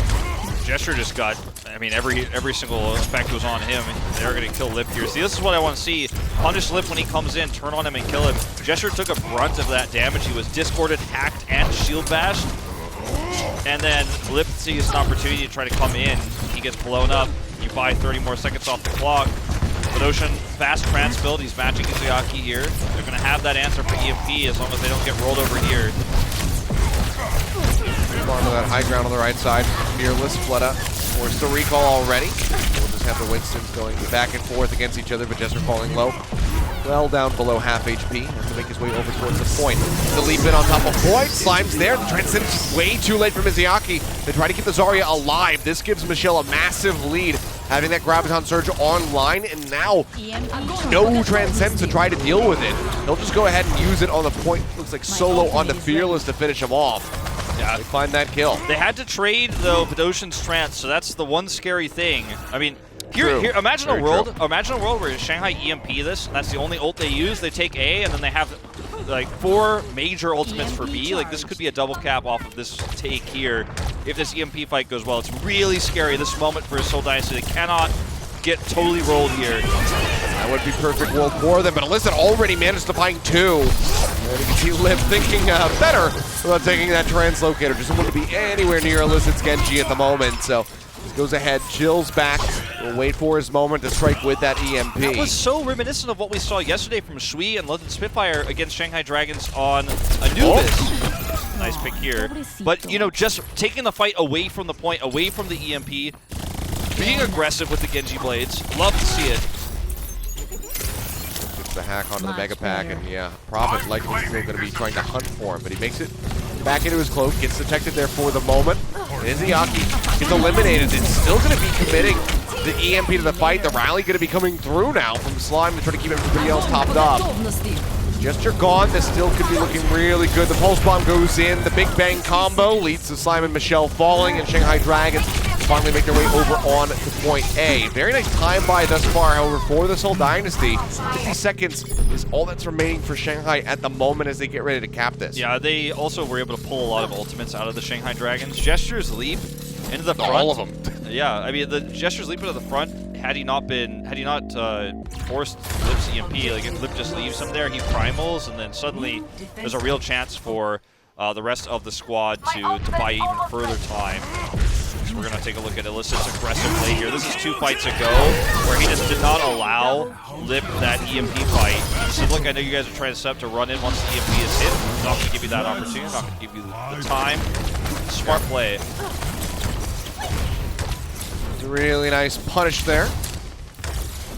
Now 3 minutes 5 seconds for the Shanghai Dragons looking for the hack, manages to find Gesture, making sure that he cannot use that primal range. The Discord Orb comes in from Izuyaki. They take him out. Look at Lip farming, but Ocean nearly finds that elimination at such long range. Graviton Surge was used by Michelle, got eliminated as they find the kill on the Fearless. Now with the EMP coming in, Alyssa cannot draw out that Dragon Blade. It's down to half HP, now finished off. Izayaki finds the final blow. Just biding his time, pops the Primal now. Try and extend this fight for the rest of the Seoul Dynasty, making their way back over onto the point. Wall bump from Fleta manages to strike him down. He'll follow up for his second kill, getting rid of Michelle. No front line here for the Seoul Dynasty, but they have a Transcendence, they have a Dragon Blade rolling, and Izayaki is all on his lonesome in the back lines. Damage Bruce coming in, making sure that toxic healing is there. Slime keeps him in the mix, but will get taken down by Lip, but the Seoul Dynasty have staved off the Shanghai Dragons. They Very give up close call, 7.3%. So yeah, dangerously close as you say. Lip, with 2 minutes remaining, Shanghai Dragons certainly still could get this cap. Lip is starting to get hounded down too. You can see, like, he's starting to see translocates away, and Alyssa and Prophet are right on top of him. But he's hitting these great hack targets, right? He hacks Gesture, prevent the Primal. Then he's able to hit a nice EMP in the corner. The target prioritization on Badoshin as well, so they can't get the trance off. Now he's taken out though, again, and it feels like Lip is getting less and less value as time goes on. It feels like Seoul has kind of downloaded this playstyle of the Shanghai Dragons a little bit here, and they've read the manual, they've read, you know, the Prima cheat codes, the official player's guide on how to beat. Name I haven't heard in a while. Yeah, to beat Shanghai Dragons. And shut down Lip. It's working out. Prophet on the hunt. That's going to be a stick coming through, and Izayaki. This INR gets taken down. Falls low, but manages to stay alive. The hack on the Badoshin doesn't lead to anything. Not even that much damage coming through onto him. But the Graviton Surge certainly getting some work done. Boyd manages the final Lizard. Michelle falling now. Badoshin going to be gone. The hack is down. Slime can't do much of anything. Would love to offer up some armor packs to Gesture, but he just cannot do it. That is going to be the cleanup. Shanghai will be able to complete Hanamura with 58 seconds remaining. Now this is a moment where, with this really weak time bank for Shanghai, a lot of other teams would probably swap off of the Sombra, because the Sombra defense here is really scary, because if you lose A without getting EMP, yeah, you might have that EMP fight for B. Is this going to be the Gesture hack? Yeah, this is actually insane. So watch this. He gets this hack on Gesture. The Focus Fire is insane. Look at where, you can see where Fleta is. Then, long range, by this is exactly what I was talking about. Long range helps take out Badoshin. He's trying to force a trance out of Badoshin. Doesn't happen. He wants to force that trance so that he can follow up EMP. Still hits the insane EMP on the Badoshin. It's like, how did Seoul even recover from this? But yeah, going back to my thoughts of a moment ago, the Shanghai Dragons comp, like if they get steamrolled here on A and Alyssa gets some dash resets and we see a really nice early take, like this could be a massive swing in time bank, you know, where Seoul could end up with like 4 minutes, 4.5 minutes. Yeah. And in 2CP in this meta, like less than a minute time bank is actually quite bad. You know, it's very weak. So great start for Seoul here. Really nice delays on A, and I still can't believe they staved off that attack after they killed Badoshin after killing Gesture before he could Primal. Like, insane. This is a worrisome moment, though, I feel, for Shanghai. This is an opportunity for Seoul to really take this series back into their own hands. I really like that. Jump off. That's a rarer approach for teams. But they figure that Lip is going to be waiting up top there, so they already forced that translocator. So he doesn't get much on the first volley. Dive in, looking for Fleta. Nearly find the execution. Down to a sliver of HP, but he stays alive for a little bit longer. Lip going to be translocating back yet again. Prophet makes his way over towards the back of the point. Tries to get out with Fleta and perhaps some of the support. Pushing back forward, however, towards the gate. Gesture will be taken down. Izayaki comes up with yet another kill. This guy has been very much on fire. That was kind of a series so far. prideful moment for Prophet. It was really cool we got to see his view for that, because he saw no recall, no translocator. And I think in his opportunity, he took the opportunity to try to 1v1 in the back line. He went onto the point and wanted to catch Fleta or Lip there and just straight up one-clip them when they had no escapes, instead of fighting the front line with the rest of his squad. And unfortunately, the front line of his team got eliminated while he was trying to make that play. Just grateful that Mega Pack is not hacked at the moment by Lip, but losing out on Illicit, not great. Gets the punch in, however, to finish off Fleta. So if they still want to press the issue right now, or if they want to try to wait a little bit longer, it seems like it's going to be the former. As Gesture leaps in, gets the bubble out from Michelle, build him up some energy, and they make their way over onto the point and begin to cap. Michelle takes out Lip as he's got the EMP ready to go. That is absolutely massive for them. will still have it for the defense. What exactly Shanghai wants to do here, but I don't think they're going to be able to find too much success contesting this point. Pulls out from Prophet, doesn't find the kill itself, but he follows up onto Void, gets Fearless, he tries to land back up onto the ledge, and that will be the cap coming in. 5 minutes and 5 seconds here on the clock for the Seoul Dynasty, with a plethora of ults to use. I think Seoul should grab here and trance, but not use anything else. So they come back for another fight after they trade ults with Shanghai and look for the finish that way. Alternatively, they could just wait the EMP out and then try to take an even fight otherwise. Those are their best options here. I don't think they should commit too many ults though. EMP's out. EMP's out, finds both supports, but Ocean stays alive long enough to finish off Fleta, but Fearless will manage to get him in the end. Grab has been used by Michelle. Doesn't lead to any kills, however, though, for the Seoul Dynasty. They got the trance, though. Just trying to get the corner here onto Jester. They do get the Transcendence, as you say. That is absolutely huge. They also get that EMP, and they still hold on to 4 ults. This is the push I was talking about, the follow-up one. Okay, that's going to hurt. But Ocean just getting that's not great. Totally caught, so that's going to cost them probably about 23 more seconds here. But this fight is the one where they're looking to, trance Void's grab and win that longer fight with a blade. DJ Gon's got a rally. But if he just gets blown up before it even really goes off, if the blade is huge here for Illicit, then it just doesn't matter. That's a really great translocator. He gets so far away. He's like, come all the way back to spawn. Yeah. But this is a fight that Seoul absolutely can take the better time bank. It's just going to be about execution here. Can they immediately kill DJ Gon when the blade goes off here? They've got that trance to get into position exactly the way they want past Void's Graviton Surge. Here we go. Knife comes in, Fleta going to be a bit disconnected from the rest of the squad, finds Prophet, looks to finish him off with the help of Lift. He'll be able to force the recall. Fleta trying to find a target. Grab comes out, Illicit jumping into that Graviton Surge for a little bit. The blade not going to be able to find anything, and Izayaki comes up with yet another kill. Seoul Dynasty committing quite a lot, everything that they have ready to go outside of this pulse bomb from Prophet on the push. And they've been able to really make their way back onto the point. Got that single tick, but that was nothing much further past that. Pretty weak blade from Illicit. He didn't know where Lee Jae-gon was. You could tell he dashed up. He's like, oh, you're just a little bit out of my range. I can't even eliminate you. The grab goes off on the other side. Seoul Dynasty was in 2 places, split into 2 groups. Now they've got an EMP. Shanghai Dragons do. No trance for that. Suddenly, this game is slipping right through the fingers of Seoul Dynasty. So risky. Lips crazy. Okay, does get spotted out. Good spy checking from Gesture. Later. So goes back over towards the point. Yet again, the leap in onto the high ground. Fearless up top to match as the Primal Rage will pop it. And he's going in for the fight. Grab comes out from Michelle, the EMP. Managing to catch 4. The Discord Orb leads to Illicit falling, but Gesture finds Fearless. He's hovering on that low ground. Take a look at Izayaki. Going to be dropping down. The Shanghai Dragons conceding the high ground for now. Over. Off the top from Prophet, he dives in, looks to finish off Lip, can't quite do it. Translocate comes in, but they're capping the point at the moment. They get a little bit closer towards that second ticket, so Rally starts rolling from Slime. Seoul Dynasty, they want it here on this push, and so far it starts looking good. They still have a Transcendence to follow up on to get opening kill onto Fearless. As Izayaki's under an immense amount of pressure, and there's no way for him to escape. Gesser cuts him down with that Primal Rage. Pulse Bomb goes in for the Big Bang combo, manages to come up with the kill onto Slime. Michelle, however, falling in the end to Fleta, but Illicit dashes through, takes down Fearless. It's a bloodbath here on the point. It seems like the Seoul Dynasty, they do break through, and again, slim margins, not nearly as close as Nimbani. A 35-second difference this time here for Hanamura. Yeah, it's really reminiscent of Nimbani, as you mentioned already, where we had a situation where Seoul Dynasty had really good potential to have a way better time bank, but the execution of their ult advantage ended up being very poor.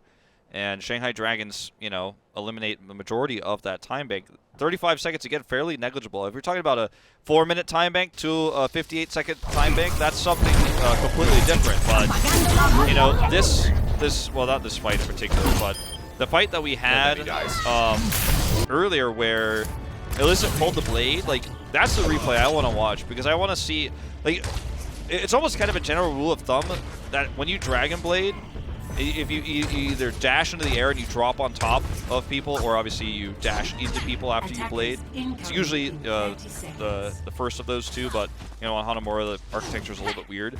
But if you're not instantly left-clicking and swiping through members after your blade, it's usually the blade doesn't go well, right? If you're not immediately falling on top of people, left-clicking like within the first half of a second of your blade being drawn, blades go out. Listen, sees Lee Jae gone, he's out of his range, he can't swipe him, he tries to go to the other side, the rest of his team's being grabbed. It was just a poor execution of an ult advantage. They ended up, turning it in the end and winning it, but I feel like that could have been so much better done. And it's a little bit disappointing because Seoul had a lot more advantages. Look at this, though. This is weird. Need a point from the Shanghai Dragons. Yeah, they're looking to have that Reaper with the brawl-style composition. Immortality field from Mizuyaki as well. Turret's going up, and Liv just taking down Profit. Assassinates him in the middle of the fight. Shanghai, though, can they get something done? Because if not, they got to peel out. Bubbles come through on a field, trying to keep him alive. Liv's going to be swapping over onto the Tracer as Izuyaki finds an opening pick, gets rid of Bedosian. Trying to make his way up to that high ground, still takes a smattering of damage. Pokes his head out, but gets down on top of Michelle. And this is working a treat right now for Shanghai. Already one tick. Fletic gets another kill. They are well on their way to capping point A. Yeah, I mean, this is a cap. It's a very difficult composition to kill. It's very tanky, and the lifesteal that Fleta has on this Reaper makes it even more difficult.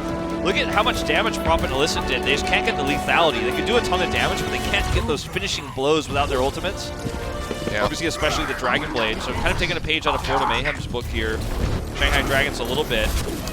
I mean, this is still decent for them, though. Yeah, I mean, no, this is amazing. They don't have too many. There's not really that many members on the side of the Shanghai Dragons that can utilize this Amp Matrix at all. The healing, obviously, from Mizuyaki will be a bit of a benefit, but other than that, you've got right clicks from Azaria and a Fire Strike from Reinhardt. Don't expect the Tracer to really be playing back at range, shooting those shots through. Slime already gets rid of Lip. Fantastic whip shot from him to find that finishing blow. The Immortality kill way too late for Izuyaki. Now he basically has to kill everybody on the enemy team if they want to have a chance of closing this out. You can see it's very much going the way of the Seoul Dynasty. So no ticks on point B. There is a win condition established for the Seoul, but with 1 minute and 35, they still have to cap A, and that can be challenging. And when you said you thought it wasn't bad, I thought you meant for Shanghai, because, I mean, I think Shanghai's in that situation with the comp they're running, they're just looking for A. B is kind of like this weird bonus they might get, in some crazy world where Seoul makes a mistake. I think for Shanghai in that case, you're just looking, okay, we've got 1 minute.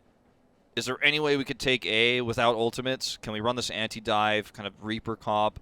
The only way it would have been like more anti-dive would have been if like Lip was running like a Junkrat or something and they just rolled through with that. But now for Seoul, if the idea for Shanghai is, okay, now we ran that, we got A, so now this is no longer like a drawable situation, this is a winnable situation where all we have to do is hold A, and they only have 95 seconds. We're gonna run this, Sombra Tracer. We'll probably get an EMP off unless something goes horribly wrong. And Shanghai has a really good chance of winning this just almost by the nature of compositions that these two teams are running. And Seoul doesn't really have the players on their side of the, the coin, on their side of the map, whichever way you want to put it. They don't have the players to make a weird comp like that work. They kind of just have to play this, unfortunately. Yeah. And that's, Shanghai's just like, well, we did a cool thing. Ha, I got A, stole that from you, but I know what you're going to do, and I'm going to try to beat it again. Well, Lip yet again changing up his position. Got on a north there. It's the scout, but I think they kind of, as you were saying, they kind of could have figured that this was going to be the comp that Seoul would be running for this attack.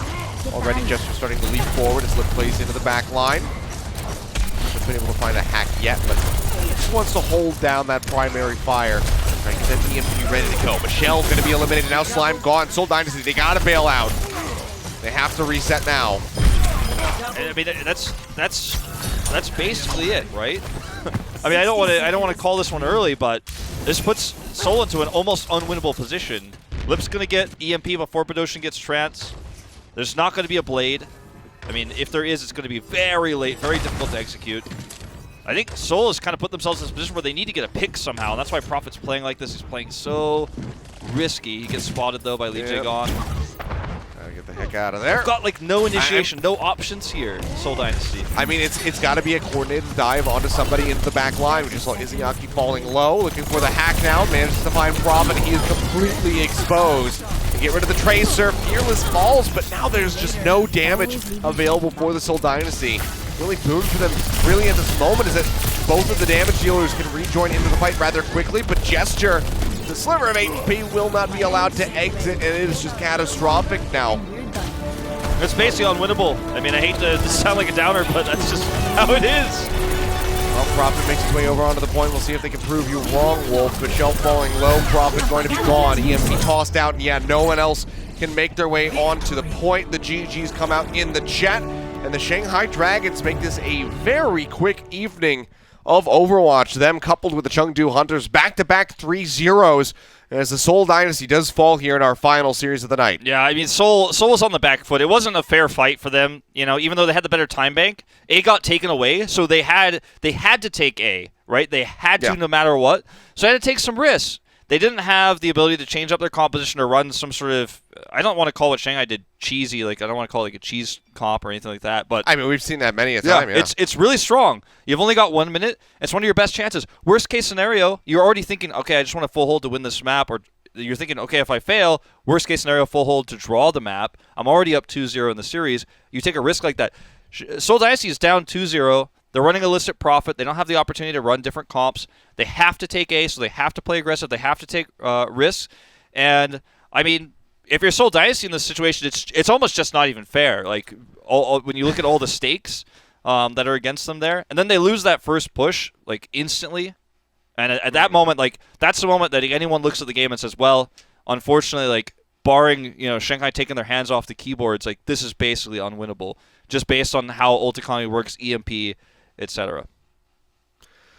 Yeah, I mean, rough tidings there for the Seoul Dynasty, but looking much improved over what we've seen, you know, lately from them. I think tonight was a much better showing against one of the tougher opponents that they could have in the APAC region. You know, they worked really well around Lipsumber for the most part. He still got the better of them in the end, helping to deny anybody being able to tag on to the point with that final EMP that he got. And because of his performances tonight, Lip is our player of the match, presented by Xfinity. Yeah, I mean, he had to be. He was so good. And he's so great at shutting down these Tracer Genjis. His EMPs are getting better and better. I mean, Lip is... I was going to say, could have been a good argument for Izayaki as well here tonight, but yeah, Lip, phenomenal. He's so good right now. And I like that not every team is doing the same thing. It seems like there's this push towards the Chengdu comp might be the best comp, or at least that style of play. It's even permeated North America, like slightly, not really like that in yet, but it's slightly permeating through. But in Asia, you know, we saw New York adopt it. We saw Hangzhou play it a little bit. Chengdu's still playing it the best. But Shanghai and Seoul are both saying, hands off, I'm not running that. Seoul's got their own approach with the Tracer Genji, completely like dive-based, Sombraless, no long-range hit scan, no Ash, no Mercy. And then Shanghai's like, no, Sombra Tracer with Fleta and Lip. Like, I don't feel like no other team can run that the way that Shanghai does, because they if you put Fleta and Lip on another team, maybe they could try it. But this duo, this DPS duo, is so good at isolating and killing targets. It's just something else. Shanghai are a very unique team right now, and I do want to see them hit the Charge again. I want to see that rematch. I want to see how that looks right now. But unfortunately, that was the last week of this hero pool, so we're not going to see it in this iteration ever again. Yeah, so who knows what will be awaiting us for the next 2 weeks. We'll find out, I guess, tomorrow after the NA games and see what exactly is going to be deciding these teams' fates as far as the hero pools are concerned. Gesture, I think, should just probably get ready to get back on the Orisa, because it's probably gonna be back in the pool, and she's pretty good. So I think he's gonna have to be playing her quite a bit in the future, and that's one of his comfort picks. But Seoul Dynasty, it was a decent little bounce back here. Unfortunately, they can't get on the board, but against an opponent like the Shanghai Dragons, I think that this is one of those series, much like we had from London yesterday, where you kind of come out on the other side of it and you say, well, I'm not ecstatic about it. Obviously, we lost. That feels bad, but I can't be that disappointed either, because we looked pretty good overall. Yeah, it was a close 3-0. Yeah. It really was. Yeah. A much improved Seoul Dynasty. I feel like the adaptation we saw there is something that the Seoul fans should really clutch onto tightly. Just seeing the ability to kind of figure out how to play against a composition slowly over time. Like, a lot of teams never learn that. A lot of teams need a coach. They can only practice one thing and do that one thing only, and they can't realize what's happening within a series itself, whereas I feel like Seoul really did realize what was happening and adapted very well. So that's a good sign. It doesn't hurt. It doesn't like heal the sting of the 3-0, but it definitely makes it feel like if you're a Seoul fan, you're looking towards the next series, thinking, okay, I'm feeling something here. I feel like adaptation is at a pretty good level, and maybe in the next hero pool or when we get into the next tournament, you know, with no hero pools, maybe Seoul can adapt faster than some of the other teams and get an edge that way. Yeah, I mean, it's all about, you know, that forward momentum, that progress coming through, taking those 2 steps forward rather than taking steps backward, and we'll just be continuing to track the progress here of the Seoul Dynasty, of the team, you know, the teams like that, like the London Spitfire and whatnot, and see how these guys continue to improve and become more and more competitive. But that does it for us here with APAC for the weekend. Thank you guys so much for tuning in, staying up late or waking up early with us, whichever it is. We appreciate you all the same. We, of course, do have some North American matches coming up in just under 9 hours. This is a pretty quick night, Wolf. Yeah, I don't think we've longer gaps. Yeah, I don't think we've ever finished. I can get a proper sleep in. Yeah, get a proper sleep in, wake up, and watch the game. So that's pretty good. So there you go, there you go, guys. Set your alarms, wake up, check out those matches, and we will see you next week for more APAC action. The Overwatch League is brought to you by Xfinity, the preferred internet provider of the Overwatch League.